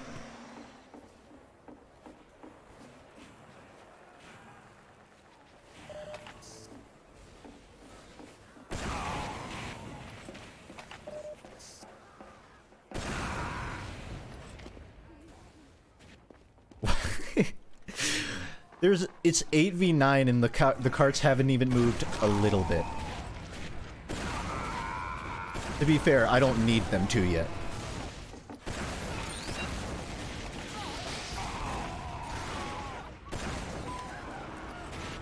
It would be easier if they left spawn.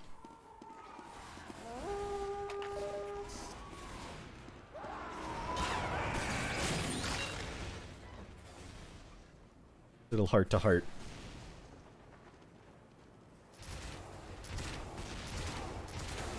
I honestly can't name another animated show that's animated as well as Avatar. Like style-wise, like maybe Castlevania?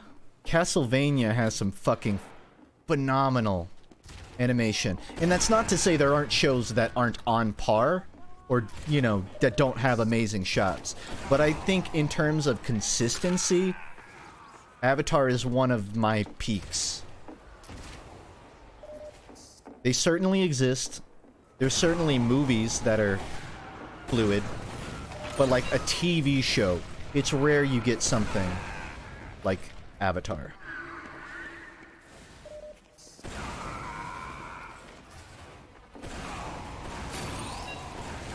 Sorry, you're not getting any mercy.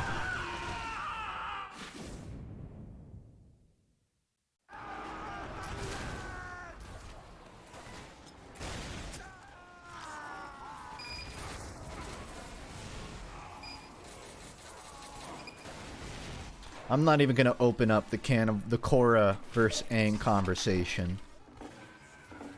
I think Korra is a fantastic character. I think Season 2 did her writing dirty, but other than that, people tend to shit on her for the wrong reasons.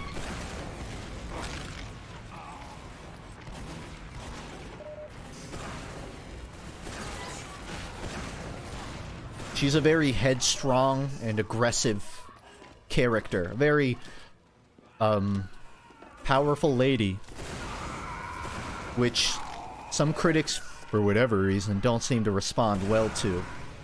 In Season 2, she made a lot of asinine plays. I think some of it can be, you know, simplified down to she's just, you know, she is a teenager. Teenagers do dumb shit. They're hormonal. They did still not write her super well. The whole love triangle got really, mangled in Season 2. And it bothered me that Mako served pretty much no purpose story-wise after they realized, like, oh, that's not the Avatar's love interest. And once they realized Mako, you know, didn't fulfill that role, they just fucking, like, dropped him into the back. Bro became a bootlicker.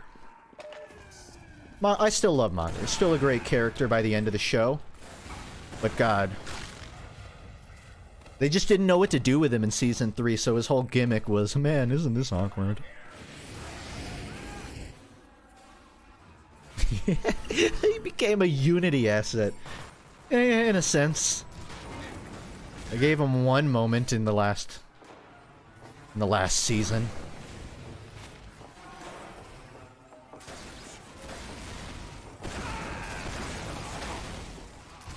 These are not controversial opinions, but if they had just known they were going to make a Season 2, and they had been allowed to make Korrasami be obvious at the end, they fixed those two things, Korra might be better than Avatar. Might be my favorite animated show of all time. I think those two elements are what make it scrutable. And you know, the second part, not even their fault. Not gonna spoil anything, but Korra came out at a time where LGBT representation wasn't exactly greenlit by Nickelodeon. And you can guess how that went. Didn't contribute to the writing. That's a good way to put it, E-Rift.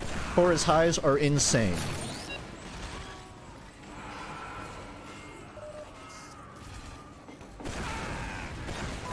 If only its lows were too.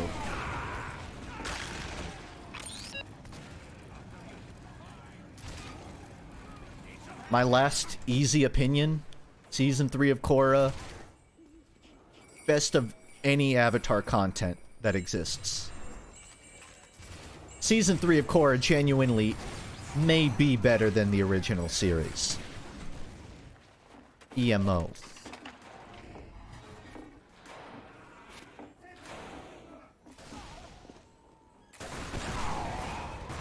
I tried watching Vox Machina because that gave me Avatar vibes, where there's sort of a balance of seriousness with comedy. And a more general audience entertainment. I really likes Vox Machina. It's an animated version of Critical Role. Animated sort of... I don't know what the style is. There's probably a name for the style of shows like Vox Machina, Castlevania, Avatar, where it's not adult animation, but it's like... Castlevania is, but... Anyways, it's anime inspired, but it also has its own style. Vox Machina has a show like that, and it's very good. But it's not... You know, I think part of it is just because it's based on a campaign. It's way more free flow. Great show. Didn't scratch the same itch as Avatar, where like every element in it plays a part, and everything that's written was like really thoroughly crafted as opposed to maybe improv. I love improv, and it's funny. It's just a different style. Vox Machina, great show. It's... I guess what I'm getting at is... In D&D, there's downtime, right? There's times where your characters are just talking and trying to be funny, but not necessarily progressing.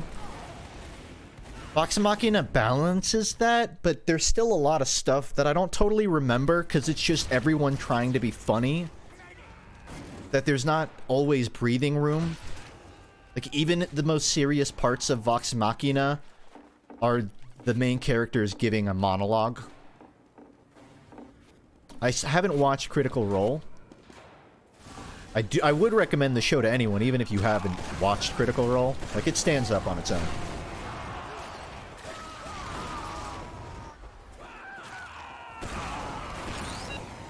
Nice hat. Castlevania, though, on Netflix, that's like a must-watch for me. Like, if you're into anything remotely animated, God. Fucking perfection of the formula right there. A trio of Alucard,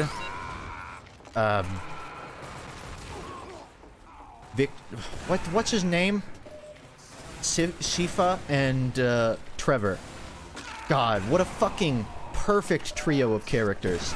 I think a lot of shows only yearn to have that perfect balance of a serious character, a brooding character, and I guess like a straight man. You know, the person stuck in the middle. But Castlevania fucking nails it. I guess, like, to rope it back into what I'm saying, and again, I love Vox Machina, I don't mean to say this negatively, but there's a lot of characters there, and like any D&D campaign, there's dynamics, but it's also just a lot of people trying to, you know, get their moment, get their funny line. But with Castlevania, there's never a repetition of dynamic. I guess I'm being pretty vague with it. It's just one of my perfect examples of there's not too many main characters, there's not too little.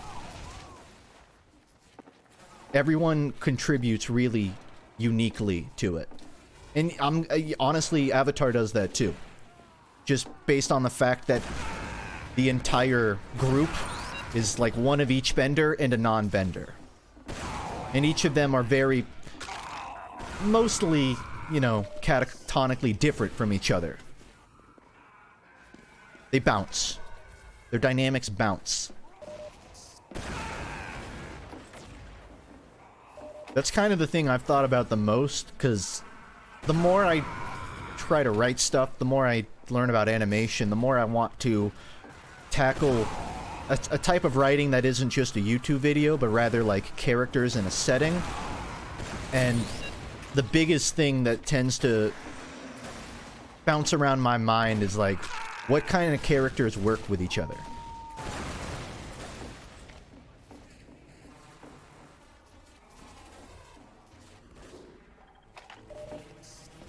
I know there's a lot you have to think about when you're writing, and there's probably a better angle than starting with what characters do people not mind listening to.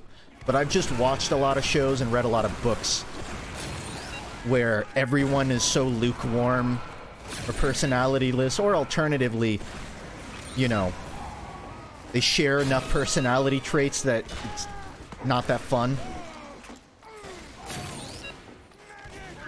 It's rarer than you think that someone nails it.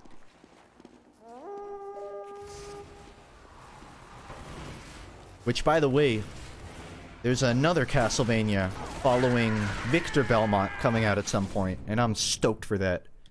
It's hard to say goodbye to the characters that we followed, but I'm pretty confident it'll be good. Do I have a list of OCs? Not particularly. Now and then I'll post in my Discord. There's an artwork general. And when I draw characters or do something, I'll post it there. I drew a candle lady. But I don't know if that's an OC or just,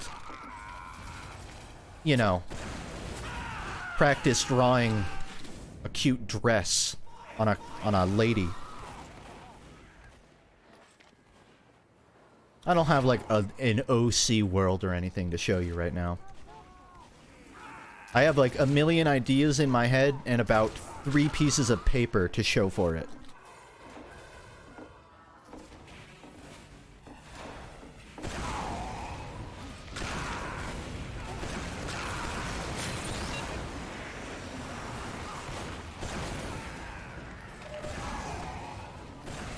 Most powerful bending type? I mean, that's easy. Blood bending. But if you're excluding blood bending,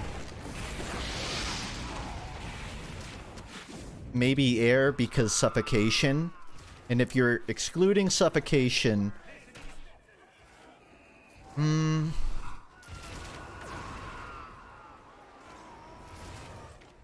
hard to say.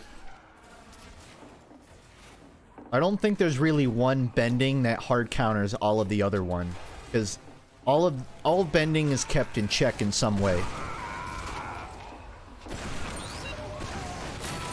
I wouldn't call air the weakest, I would call air the least destructive, and least destructive is very different from weakest.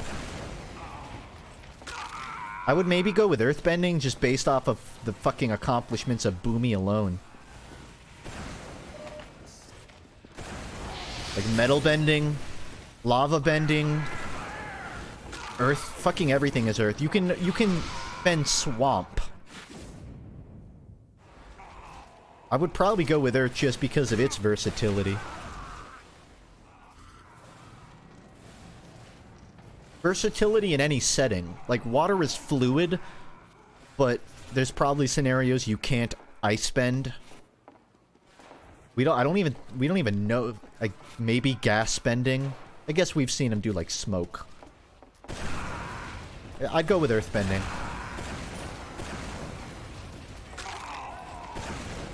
Like, fire's the most destructive, but it's not the strongest.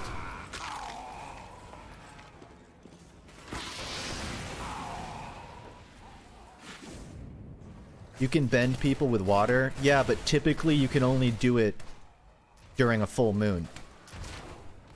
So, most of the time that doesn't work. Although, if you watch Korra, you might learn a little more about how that works. A-Files. I don't want to spoil what happens, because I know some people here haven't seen it. But I'm just gonna say, what you're referring to does not make, waterbending OP. That's because that's too niche of like a bloodline. That's like an outlier. Just because there's one really good waterbender doesn't mean waterbending is the best or, you know, strongest element. You could say it's the strongest form of bending, maybe. But that's about it. Oh, I shouldn't have stepped off it.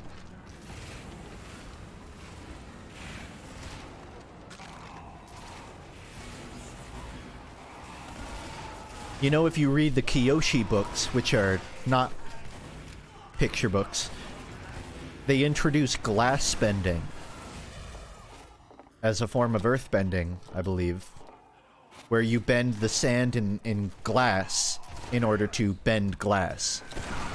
You don't really see it come up in the show because glass isn't really a common material, but just so you know, earth bending has a new form of subbending, technically. A super fringe one with no utility, but one for the list.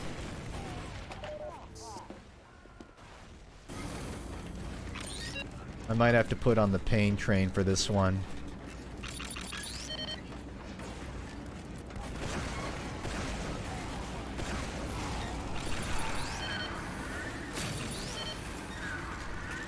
You.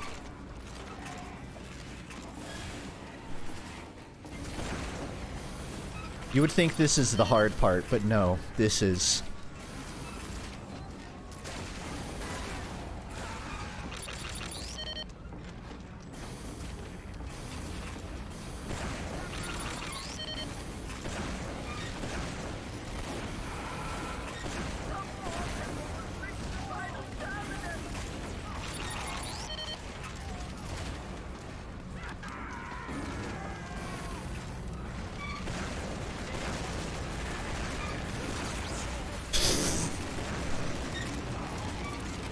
By the way, if you didn't know it, for whatever reason, if you have a lot of items, it lags your loadout. So if you have like 30 duplicates or weapon skins, it's gonna take you twice as long to pick a weapon. So if you ever wanted a life hack for TF2, sell all the crap you don't use. Your inventory will be twice as fast.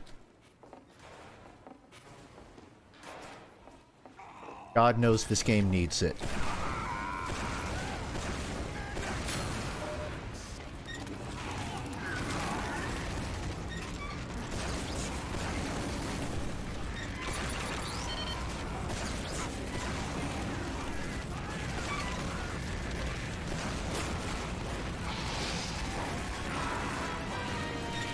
Oh, I'm pulling out all the stops here.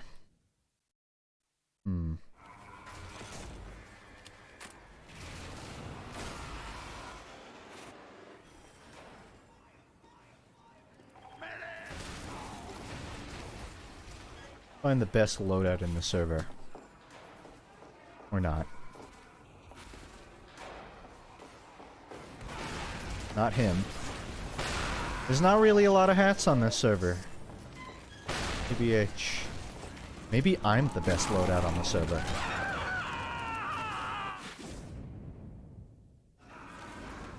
Not you. Not you. Oh, he's got the gift hat. That's something. It's a kind of random. I like that hat. It's simple. Gingerbread hat guy might be my vote. Oh, hold on.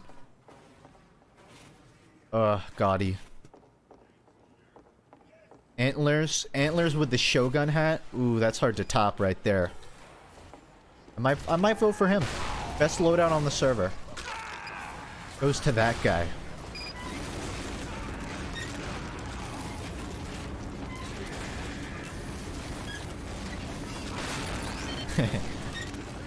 Market garden this.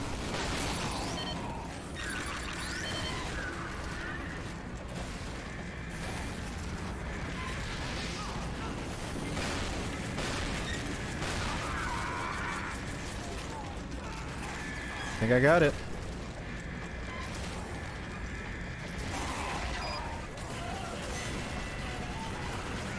First for everything. On three. Rock, paper, scissors. Scissors win. Bellissimo. I get a good reward off that one. But not the one I'm looking for. In fact, I'm down to my last contract. Brazil. Let's go to Brazil.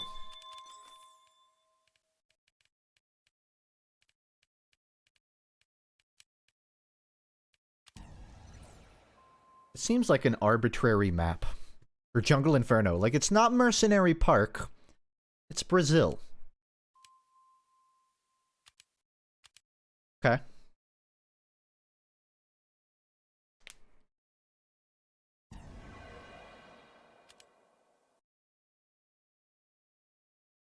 I used to have this tradition of hanging up Christmas lights in my room.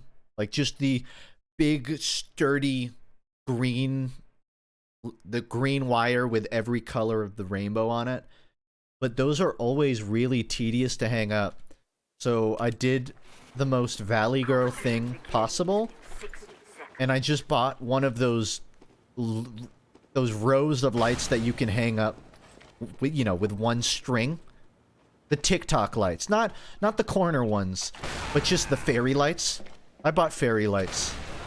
And I thought I'd be ashamed of it, but they actually work pretty well.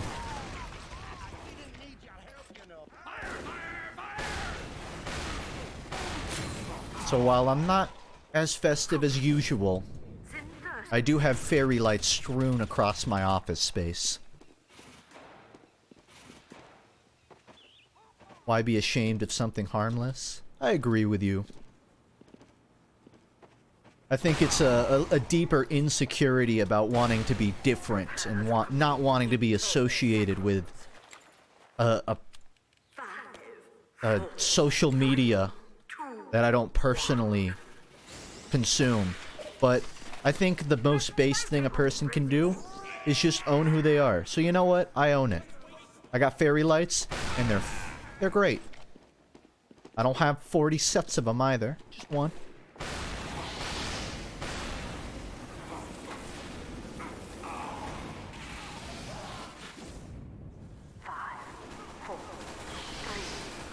Why won't Justin acknowledge piss bending? Bro, I've tweeted about piss bending before. I'm not responding because I know the joke, so I can't laugh as if I haven't heard it. I agree it's funny. If I were a waterbender, I would 100% bend my piss at least once in my life. You ever hit the lid? How easy would your life be if you could just waterbend it off the lid and into the bowl? Or you could just bend your piss while you're pissing so that it always goes and it doesn't splash out. Maybe waterbending is the best element.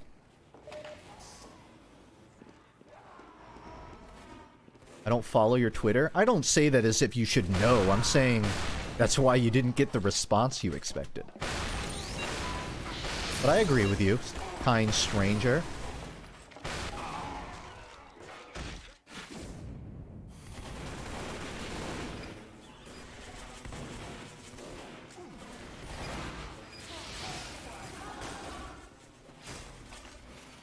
One of the party members in my D&D group is a storm sorcerer. And everyone just jokes and calls him the Avatar because he's basically always making wind and water. And that's all anyone sees, really. I mean, we see him for much more, but it's hard to not associate that with bending.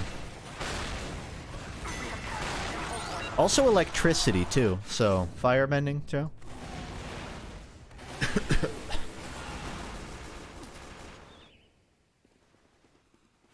Like an Avatar if Earth was the one that they have trouble learning.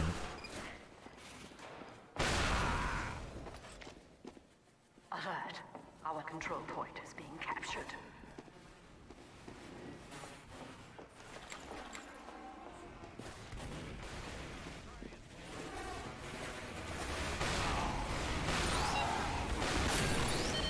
That's a win.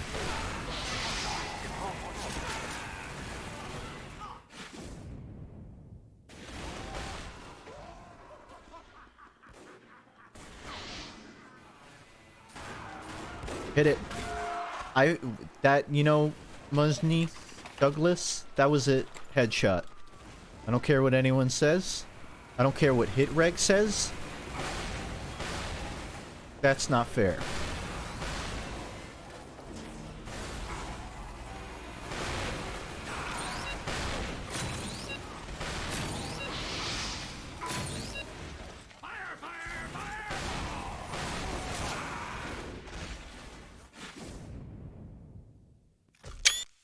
Jake.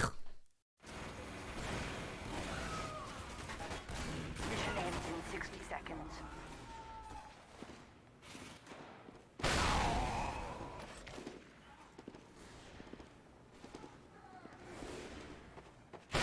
If anyone was wondering whether the Weird Al biopic was worth it, the Weird Al documentary that came out with Daniel Radcliffe, it's phenomenal and comes highly recommended from your boy Justin. Mission Goodbye. ends in 30 seconds. I'm glad that Daniel Radcliffe is being acknowledged for his range. Because I know a lot of people just see him as Harry Potter, but he actually, one, he just seems to be like a great guy. But two, actually really good in a comedic role.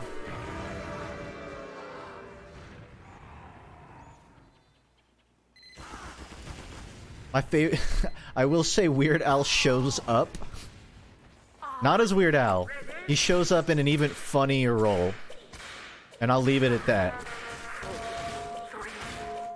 But the scene, the scene with him killed me.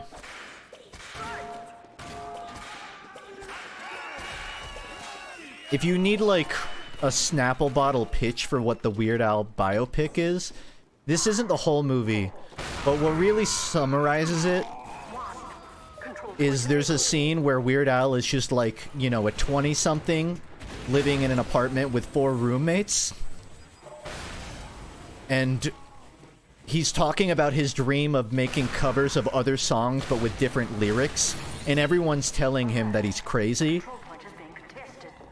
And then a real time moment plays out where he like comes up with the lyrics to a song based on something that totally happened to him when he's making a bologna sandwich. And then he just instantly breaks into song on it. The absurdity, it's not totally a parody of biopics where it's like, okay, obviously that's an exaggeration of what happened. But it has elements of that just make it so fucking funny. And in the second half, it just totally abandons the parody and just becomes too chaotic to describe, I guess. Just watch it. It's a great film. Weird Al. Whatever the tagline is.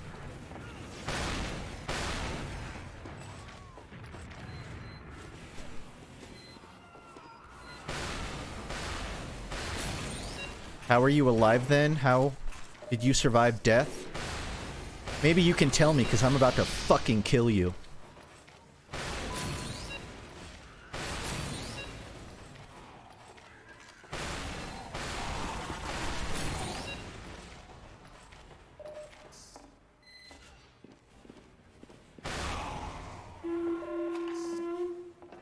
Up stomp loadout.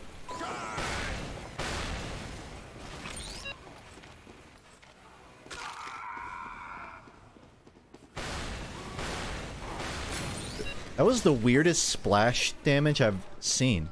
I shot his face and it bounced him towards me. Oh, thank God that these stairs are mapped out correctly.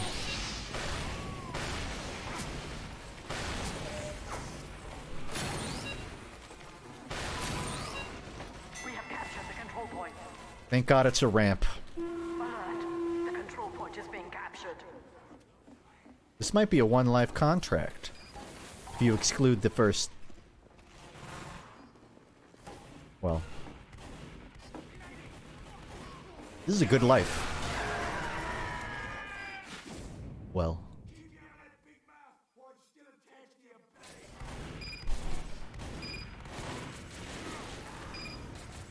The Lord giveth... The Lord giveth, and the Lord taketh away.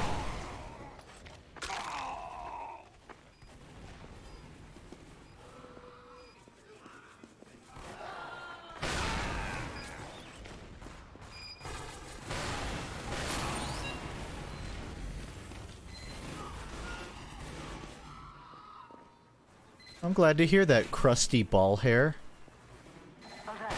Maybe the next game you can play is, the nickname changer on Twitch. I hear that one has some pretty good reviews, too.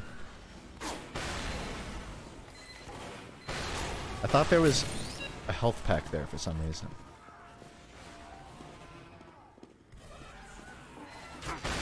Why?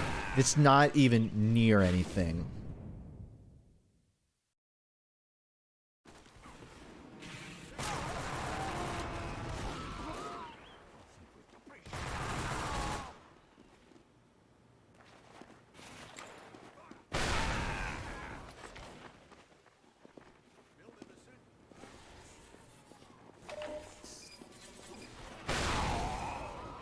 When he...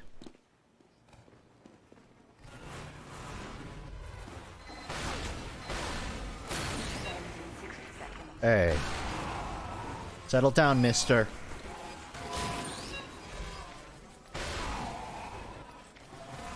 I won't tell you twice.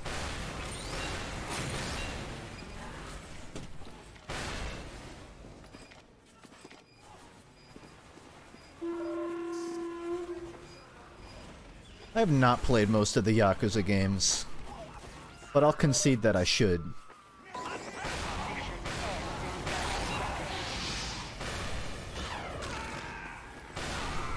Haha. Haha.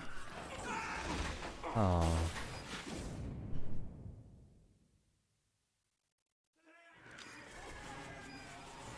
Any game award announcements or premieres I'm excited for?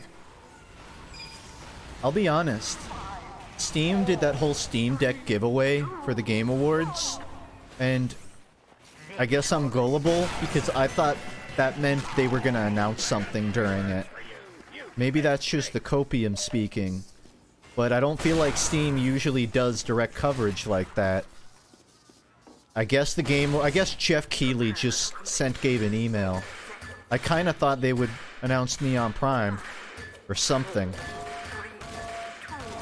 Because why else would you entice people to watch it, but they did not.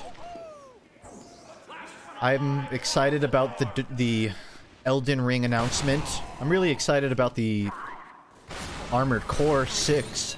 I didn't play Armored Core, but I love mechs, and I never thought FromSoft would go back to Armored Core. So this sounds like a really good excuse to go pick those games up. Hades 2 looks great, but I still haven't played Hades, really.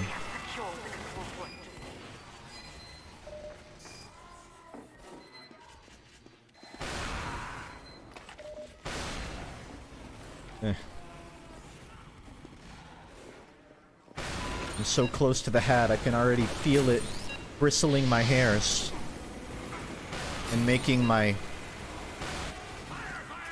forehead uncomfortable.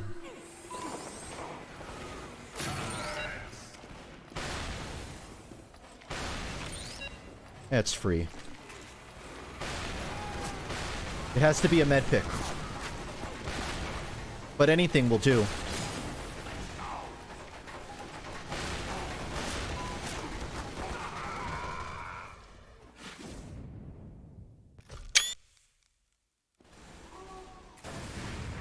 What do I think of the guy nominating Bill Clinton?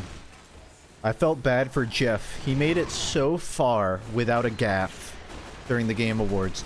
And the literal final line before Jeff closed the Game Awards was some kid. If anyone here somehow doesn't know how the Game Awards ended, my god. I thought I was having a stronk. The craziest part is, so Miyazaki, Elden Ring dude, and his crew go up to accept an award. If you go back and watch the footage, some kid just follows them on the stage. He actually pats Miyazaki on the back as they're walking up the stairs. And stands behind them for what? 4 minutes straight? And at no point does anyone working at the Game Awards walk up and tell this kid, hey, what the fuck are you doing? Get off stage. They accept the award, and at the end of it, he goes up and says, I would like to nominate this award to my Orthodox Rabbi, Bill Clinton. Just like some French kid.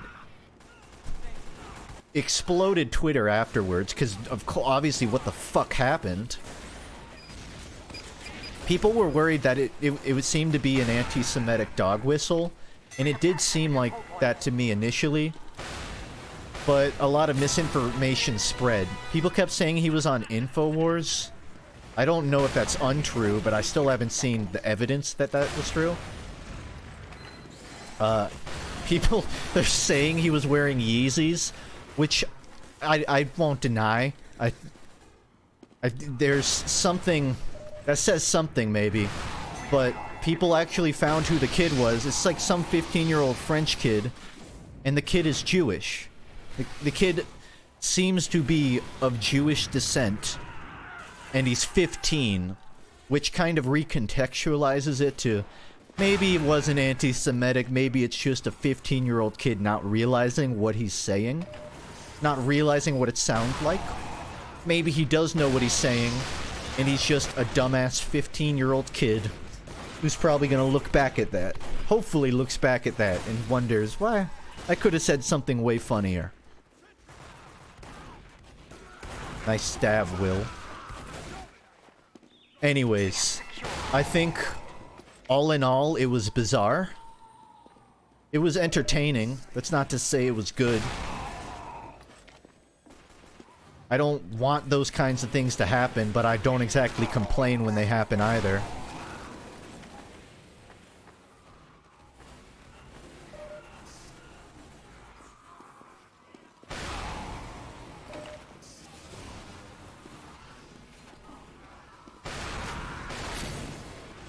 What would I have said? I think I would have walked up to the microphone, opened my mouth, and then just started making dial-up noises.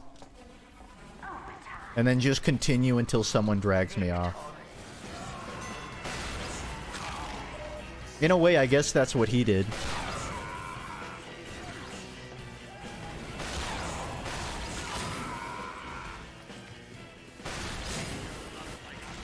Give an example.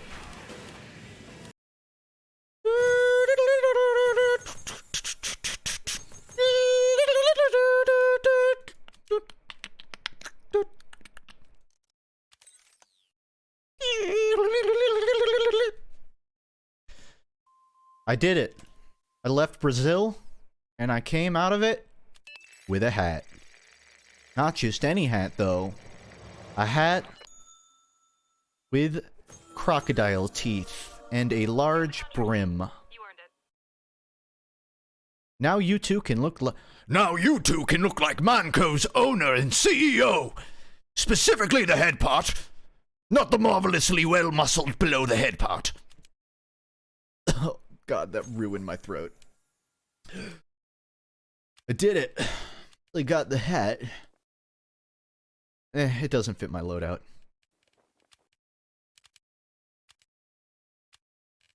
But I'm so glad that I own it now.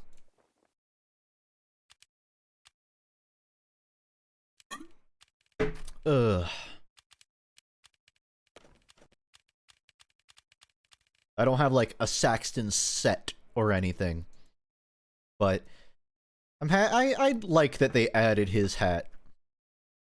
Finally. In the year 2022. I'm glad they finally added this hat. to the game. Alright, that was, relatively anticlimactic. I do have a little bit of time, though.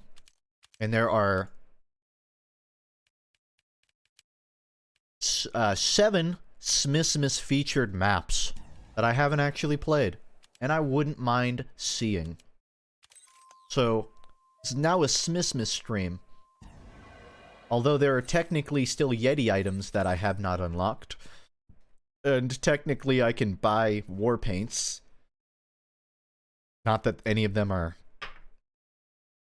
of interest to me.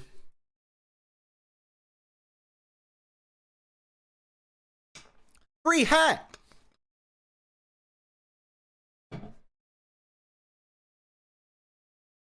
And, if you came here to see my achievement, congrats. You saw it? And I'll wear it as a badge of pride. Even though I'm gonna have to go back and update all my loadouts now. You don't buy the coffee and then not drink it. Mission begins in 30 seconds. Oh, kinda works, actually. On my engineer. You can't even see it.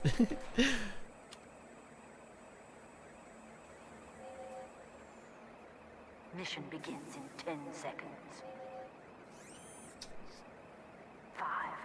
I want to use the 3D class model. God, you would think they would have updated this menu at some point to not just be a list. Does anyone know what the command is? HUD use 3-player class model? Nope, that's...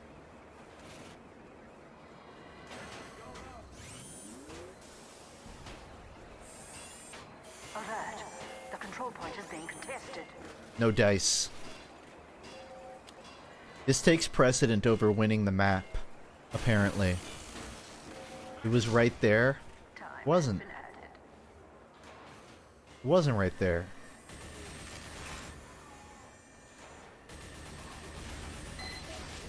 Use minimized. Oh,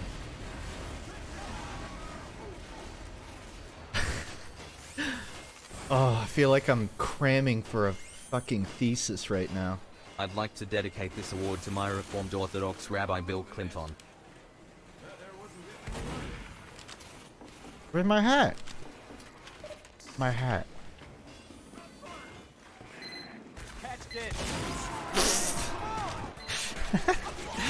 I don't even know how that one shot. Someone's not getting healed sufficiently. I've played this map before. Like, before it was added. And all they did was add presents to it. And maybe snow. But I think there already was snow.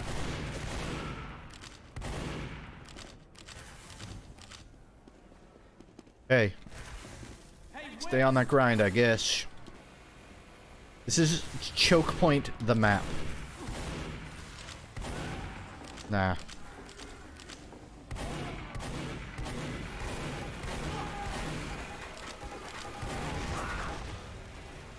If I had a nickel for every 7 damage meat shot.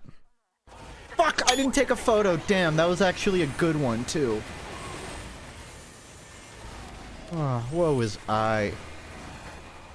I don't actually care for this map.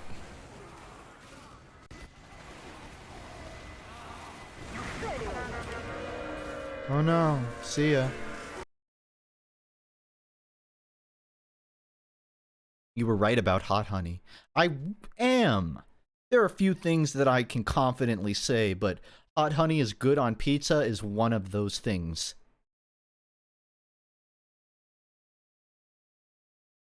I'm eating more margarita pizzas these days, too. It's just like a white cheese pizza with a big-ass tomato on top. Turns out, pizzas have a lot of calories. But margarita pizza's non-alcoholic. Not as bad. Still a lot of cheese, but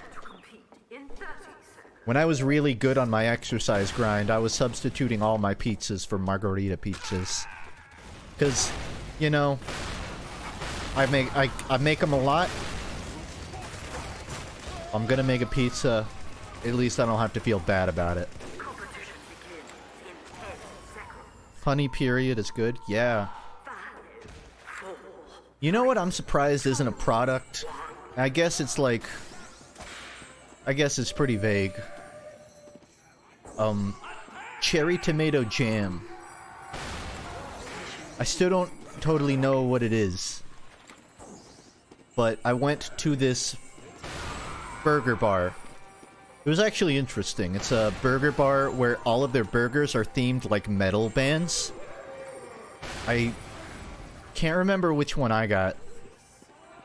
But it was an Impossible Burger with a tomato jam on it. And arugula. And it was genuinely like the best burger I've ever had. From what I know, because I was looking, I wanted to see if I could buy a tomato jam myself. By jam, it's just like cherry tomatoes mashed up, thrown together with a bunch of random ingredients like garlic and spices and herb. There's some specific things. But it's just basically a concoction. A sort of mushy tomato. And I fucking love it, but no one just makes tomato jam. You have to, like, make it yourself. You gotta buy the ingredients. There's no store-packaged tomato jam. And this metal bar isn't near me, so I have to make it myself. And the arugula is definitely a big part of it. But I don't know, I wish more food manufacturers would utilize the cherry tomato. More like a salsa.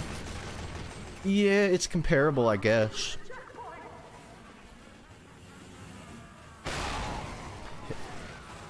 I think few things could be just could be consistently agreed upon by all humans, but I feel like not many people would disagree that tomatoes are one of our greatest achievements, beyond even food. But if we were to marginalize it, I would say tomato might be the greatest thing we've ever grown. Some people might say no, that's a potato. But you say potato, I say tomato.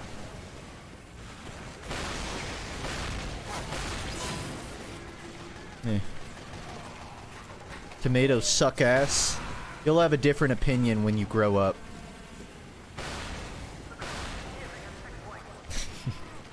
I get it. There was a time in my life where I just hated like full tomato. I did not like sliced tomato.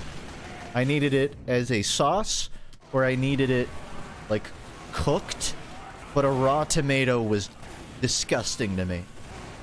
But I realized I was just eating poorly made burgers. A good burger isn't 40% tomato. The problem is fast food doesn't make thin tomato slices. They just give you a fucking chunk of it. Which is not what you're supposed to do because it ruins the whole palate. If you're eating thin tomato, it's great because it doesn't take up the entire palate. If you're eating tomato in any sort of processed form, it's hard for it to ever be bad. I still stand by that my favorite type of snacks are like tomato crackers and tomato chips. Not ketchup. Let's be clear, I'm not talking about Lay's ketchup chips. I'm talking about tomato. And if you don't know the difference, then I'm sorry that you've been sheltered. No one deserves that.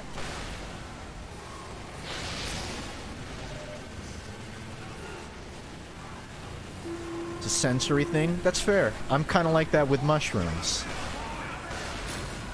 It's very meaty. And I know why. And I know that's part of the appeal.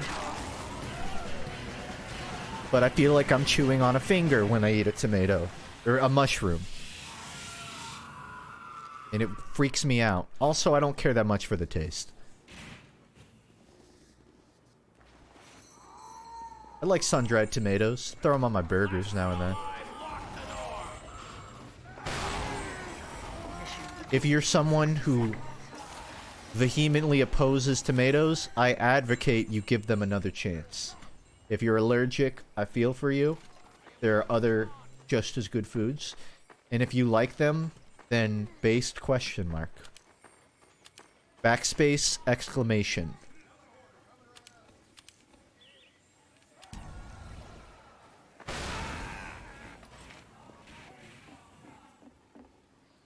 Mission begins in 30 seconds.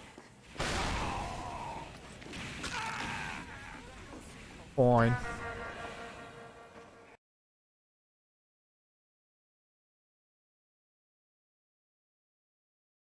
Taking it level to level here.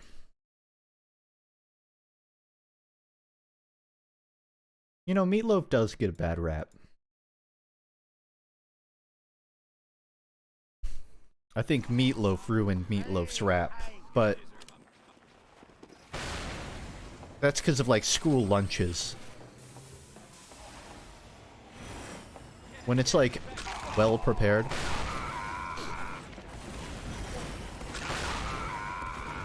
When it's well prepared, I'd advocate for it.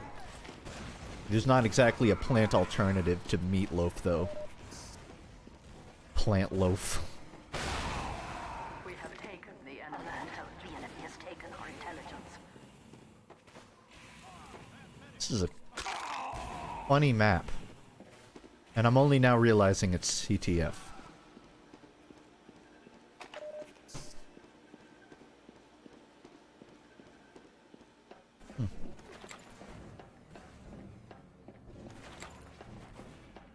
Isn't that just a granola bar?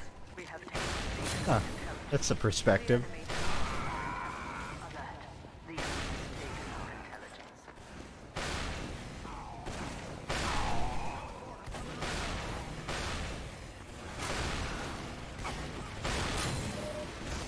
I don't actually know where to go. I feel like I'm in an open world game. You failed. The enemy has captured our intelligence. Okay.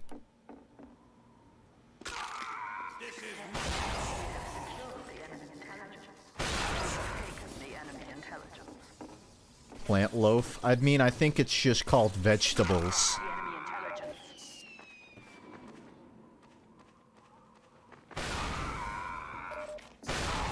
You know, I think people shit on onions for the wrong reasons in the same way they shit on tomato for the wrong reasons. Obviously, when you cook a food with way more onion than it's supposed to have, you're gonna hate the onion part of it. Obviously, when you have an undercooked onion ring, it's gonna suck. It's not the onion's fault.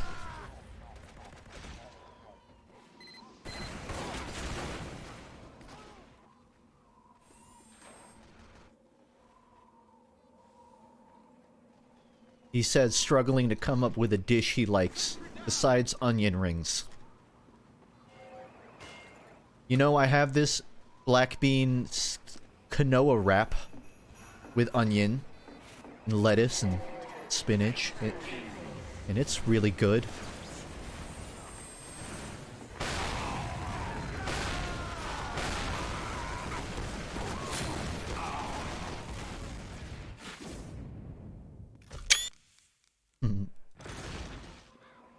Why is he eating a banana? Pirates don't eat bananas. Or do they? I guess they would. Smart ones would.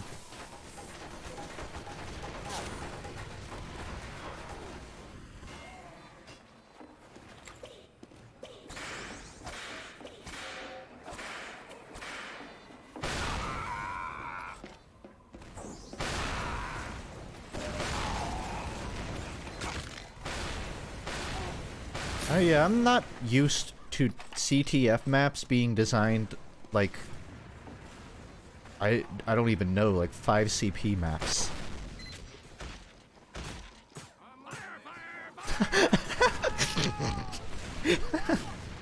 I was hoping That would play out a little differently.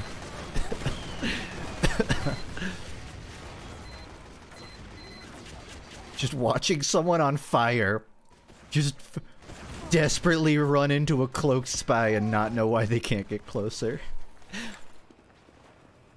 Straight out of a Looney Tunes sketch.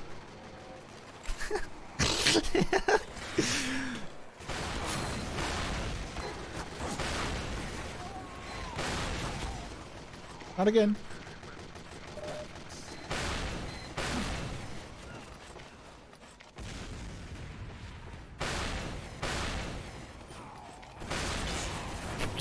Nah. Nah. I think fate has sided with me.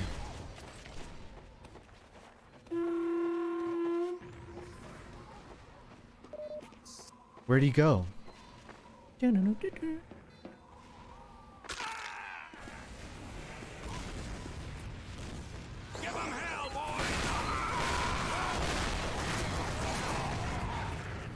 Ah, the classic always Uber.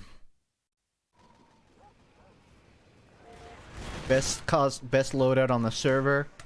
The award goes to maybe you. No, it goes to Contron. No one does themed sets anymore. Probably because Valve doesn't add themed sets anymore.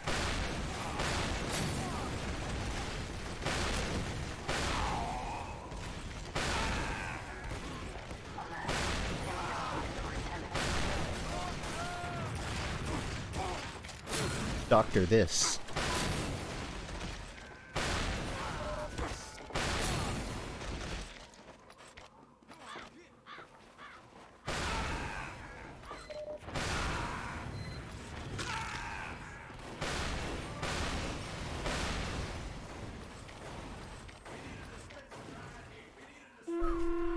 People make theme sets, but they're all broken up. I guess I meant I don't see theme sets anymore. I know people still make them.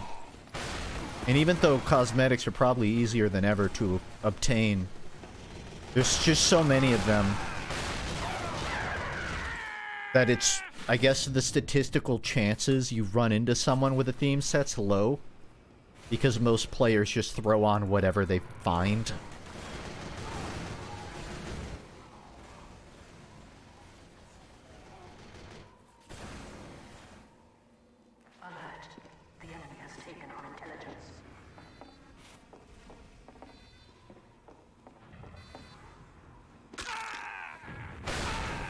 If I get a banner this life, I'll inflate my tongue on webcam. But I have to blow the banner too.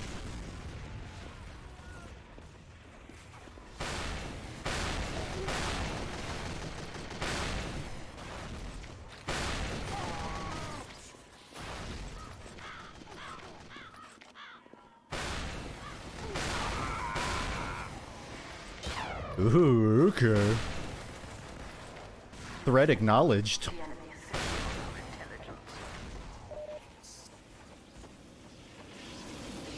Fuck no. This is just dodgeball now. You know what? I'll play with you. I'll play with you, man. I know you want to.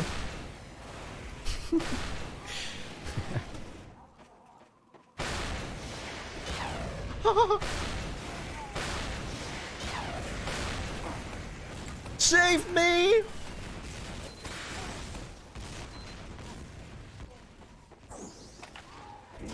No man.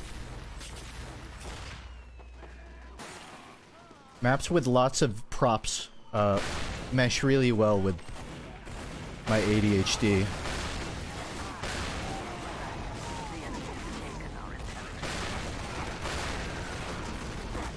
Oh man. No!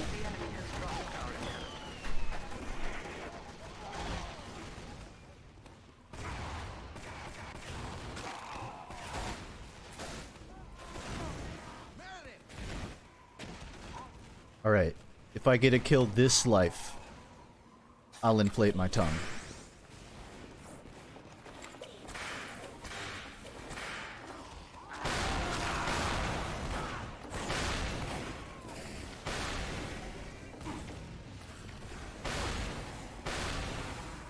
don't know.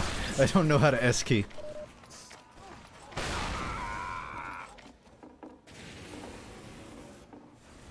I always feel like newer TF2 maps have way less consideration for the sniper's balance, which is weird because I feel like everyone sort of acknowledged that he's the most essential character to map balance.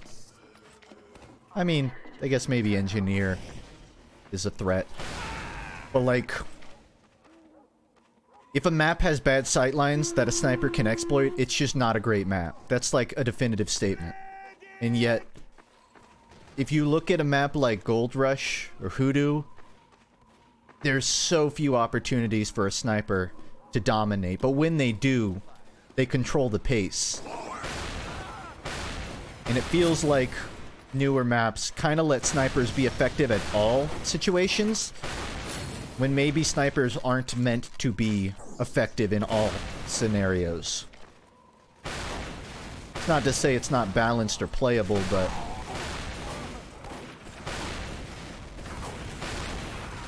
somehow alive.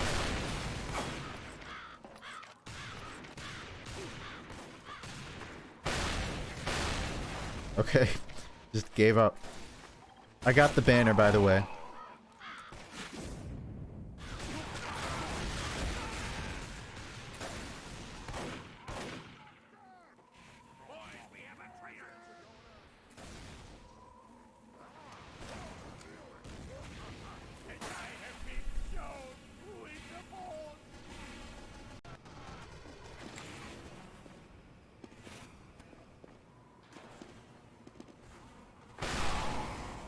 Kinda wish I had the actual buff banner on.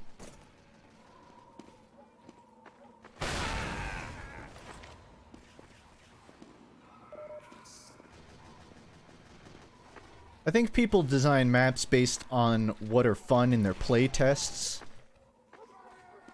And if it's fun in a playtest, sometimes that can equate balance to perceived balance. I'm not gonna act like I know how maps are made.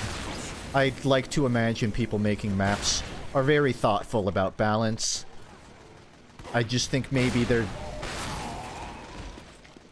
I don't know. I'm not even gonna act like a sniper controlling mid here is a problem. It's just... It's, doesn't feel like the typical map design. I guess that's not a bad thing. I like this map. I'm not saying any of this because I think it's bad. And it's not, I haven't even seen a sniper pop off or anything. Just sort of a general trend I've noticed.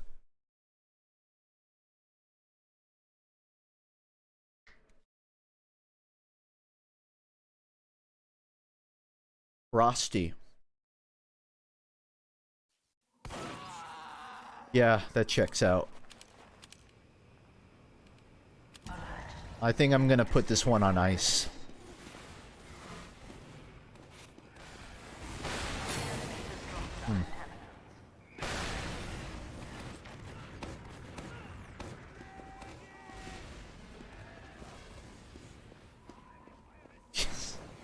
Like this. This is a fucking arena map.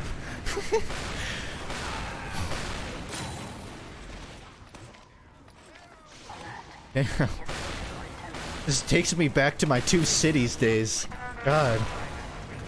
You know what? I'm gonna let you get away, buddy. I'm not even gonna be here.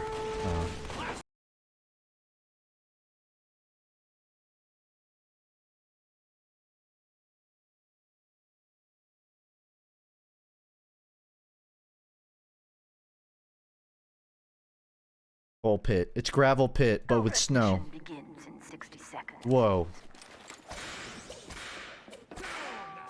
So true. How? Oh. I see.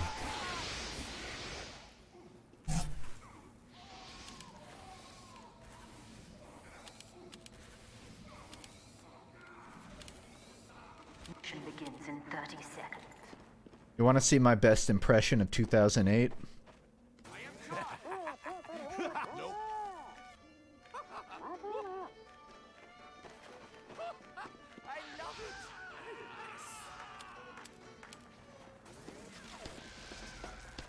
Mission begins in 10 seconds.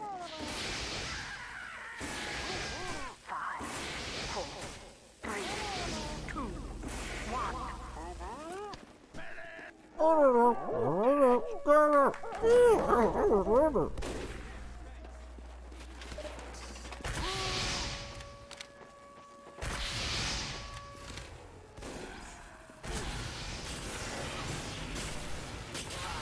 Use it. Use it.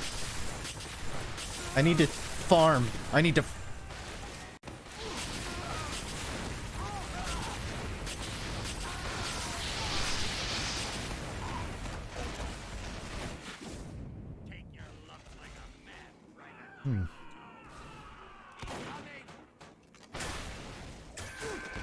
You know, this does look better than it did on the workshop. I heard there were like 3 versions of Christmas Gravel Pit made by 3 different people. And Valve went with the oldest one. But the oldest one wasn't really that, you know, it was old. All they did was add snow. And I guess they updated it right before the update came out to add more stuff to it. Which is nice. I like the little trash bins.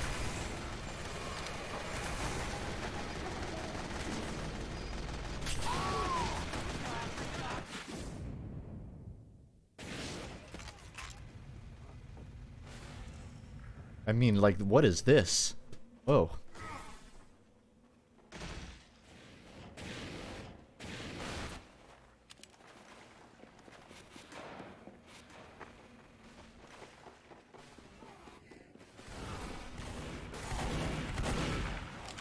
Aw, you don't slide.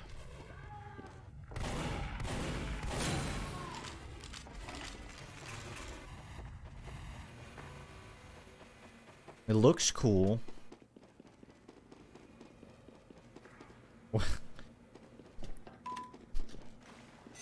Snow ahead. We have been awarded additional time. Get milked!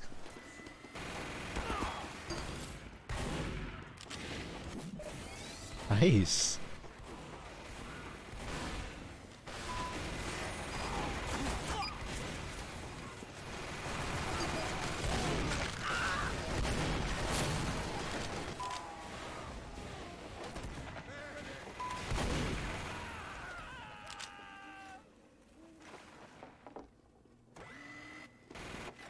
Milk. Oh, ornament of my life.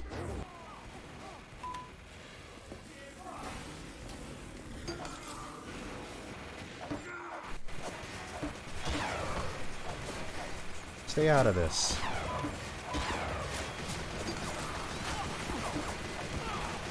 Oh, come on. I just... Sometimes you gotta give up. Sometimes the scout just wasps too fast.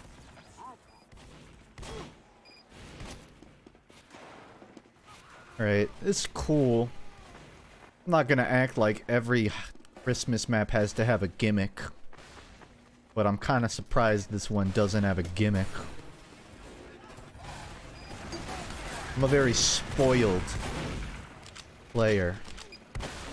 And I won't play anything that isn't at least 4% different. I like my TF2 maps like I like my milk. 4%. Different. Oh, no. Oh. Don't even have to queue.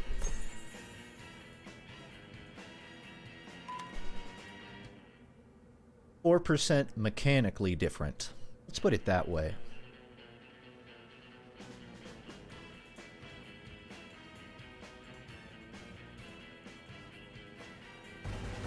There was some, I guess, orchestral musician who made a video reacting to the TF2 soundtrack. And I don't know if I had heard this before him. I feel like you can it's probably obvious in hindsight that all the TF2 songs use some form of the same bass line. I knew that they were all in the same key, but I never really realized the it's sampled in a way in like all of the songs, like the Scouts theme, the MBM theme does sort of a diminished version of it. It's cool. I think it's sort of obvious they would do that, but it's not something you consciously notice. And when you listen back to the songs and you specifically catch the leitmotif, it's really fun.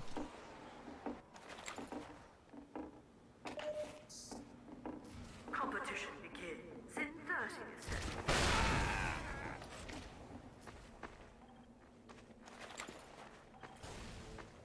I thought that said something else. Cold breeze. I've read the word come in my chat, and the first word I saw afterwards had a C at the start. And my brain just auto-corrected for some reason to cum breeze.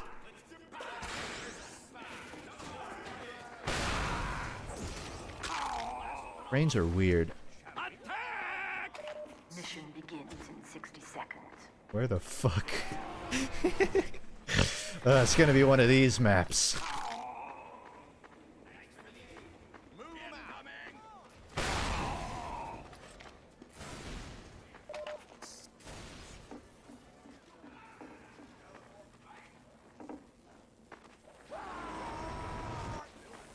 One, two, three, four, 5 points on this payload map. La la. Someone expended the hammer budget.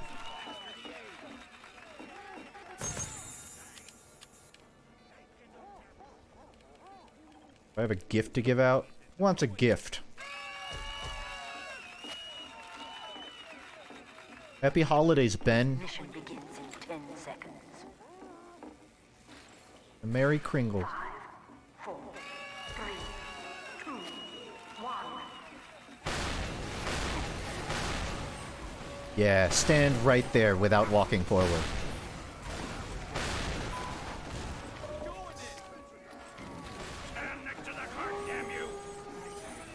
Did I see the hammer map update? Do you mean vscript? It's not that hammer was updated, it's that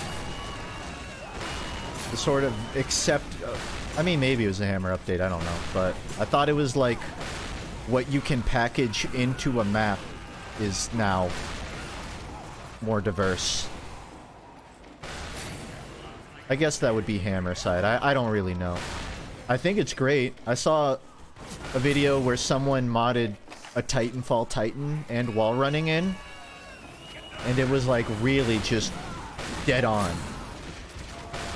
I saw Shonik's video on it, talking about what you can do with vscript.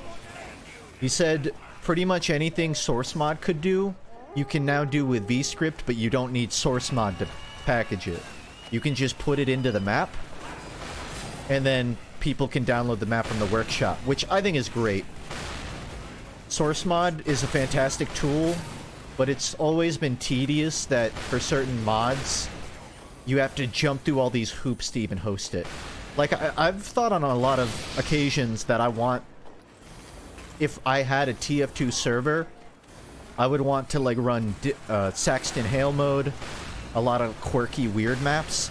The problem is you have to set up source mod, get all the mods, change all the config files whenever you change the game mode. It's just a headache. But now, supposedly you can just throw that all on a map file and then download it to your server. So if we get to the point where a lot of those iconic TF2 game modes are just in a map file, I honestly might pick up a server and start using it with my Discord. But even if we don't, it's a long-awaited tool. It probably has a bigger effect than anyone who's not a mapper can really understand. I think the one unfortunate variable is that it's coming out so late. A lot of the most legendary TF2 mappers aren't really active anymore. You know, they're making CSGO maps, or they're, you know, in the games industry making stuff. So there's not a lot of those older names using the tools. But still, anyone that's still around, I'm happy for him.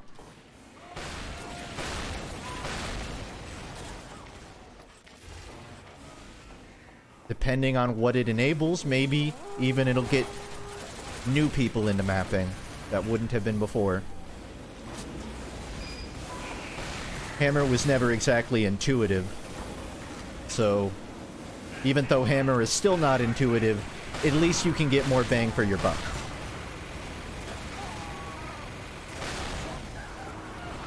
Who needs a health pack when you have a heavy with no spatial awareness? Get to the bomb car!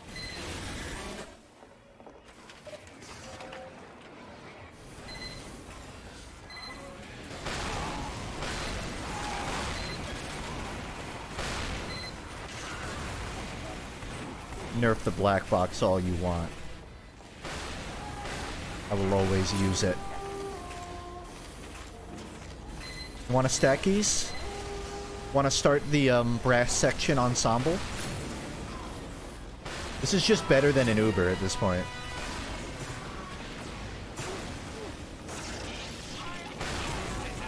I'm using my ultimate.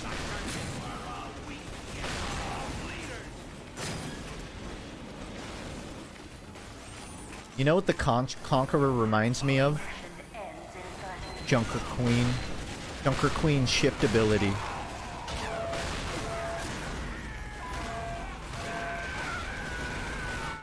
Talk about plagiarism.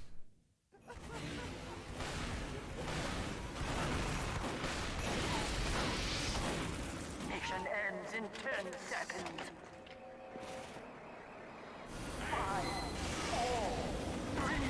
Not an easy push, huh?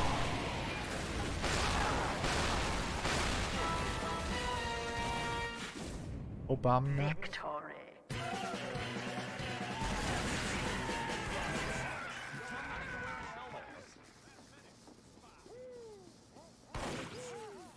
You're so done. Yeah, Kyle.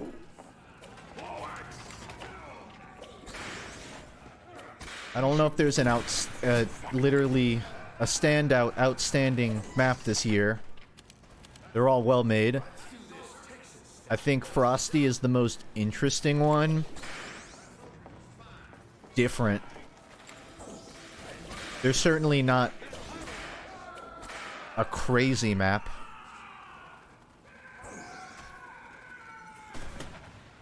Mangled. Vaporized. I'm speaking to the Ouija board. This next sentence is a fact. Sleeping. Stole car. About to explode. Hats. This next sentence is a prophecy. Exploded. Emergency. Girardi. In surgery.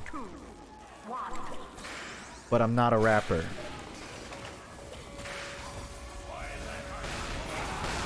Guys, you know there's two doors. Quincy.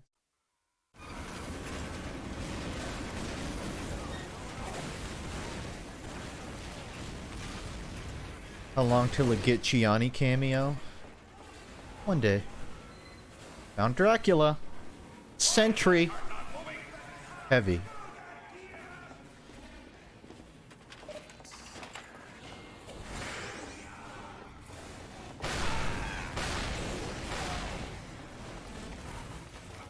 Guess I'll just go around.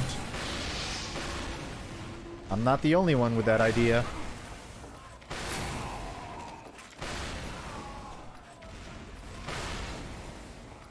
Save me.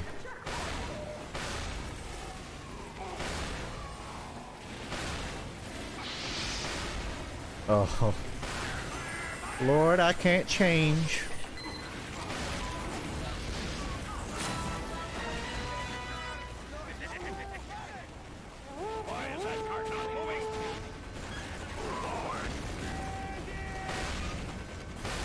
So far, a much better push than our contemporaries.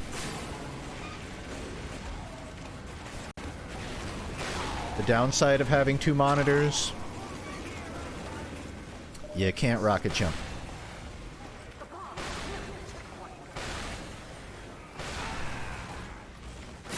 I want you.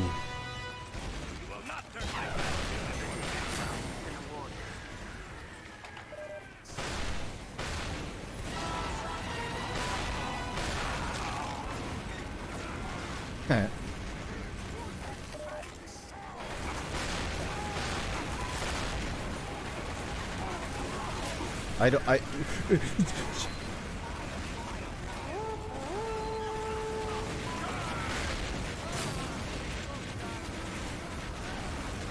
Someone say freelo? Oh.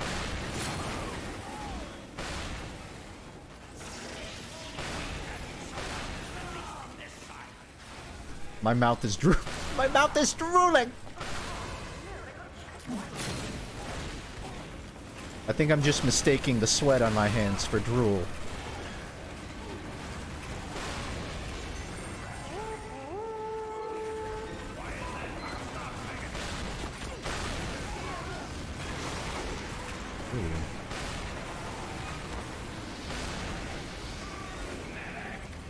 You know, if you want your 5th buff banner of the push, you're gonna want to heal your soldier.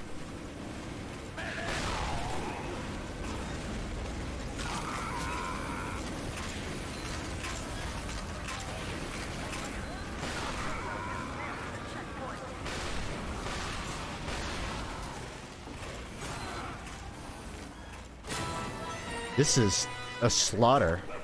This is actually a slaughter.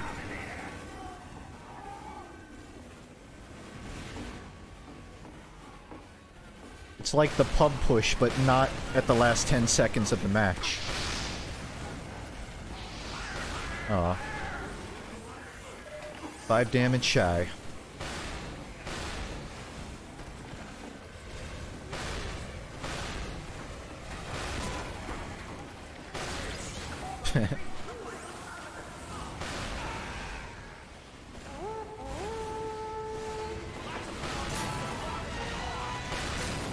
Yeah, I would too, honestly.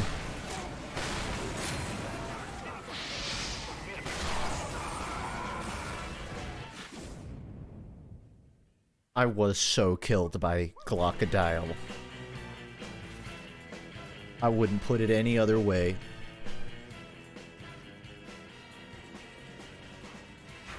Fun. I rate this Smissmas Christmas with Weezer. But just the We Wish You a Merry Christmas song and none of the other tracks. Pretty good. I didn't exactly sit here and show you the items, but because it really doesn't concern me that much. And I don't even know if there's an easy way to check it besides opening the workshop. I won't, because I'm actually gonna end my stream here. But I got my hats. A hat. Which I am very happy about. So I'm gonna hop off there, but anyone who was in my chat, talked to me, subbed, anything, thanks. I'm still working on the next video. I'm not sure if I'll have anything out this month. If I do, it'll have to be a smaller project, because the Ito video is definitely going to take a while. At least another month. So I'm hoping that's a January thing. If I get my little animation practice done, I'll definitely put that out. And for streams, I usually go Tuesdays and Fridays, but you got to check my Discord or my Twitter, because it's not always consistent. But I'm going to try and go for at least one stream a week, Especially if I haven't uploaded in a while, I want to at least do some check-ins. So yeah, that's it. I will see you later. Live long, live well, and empty your pots. Your mental pot. And if you don't know what that means, read Dao De Jing. I'm kidding. Yeah. See ya. Probably next Tuesday. But again, I have a Discord if you really want to know when. Laters.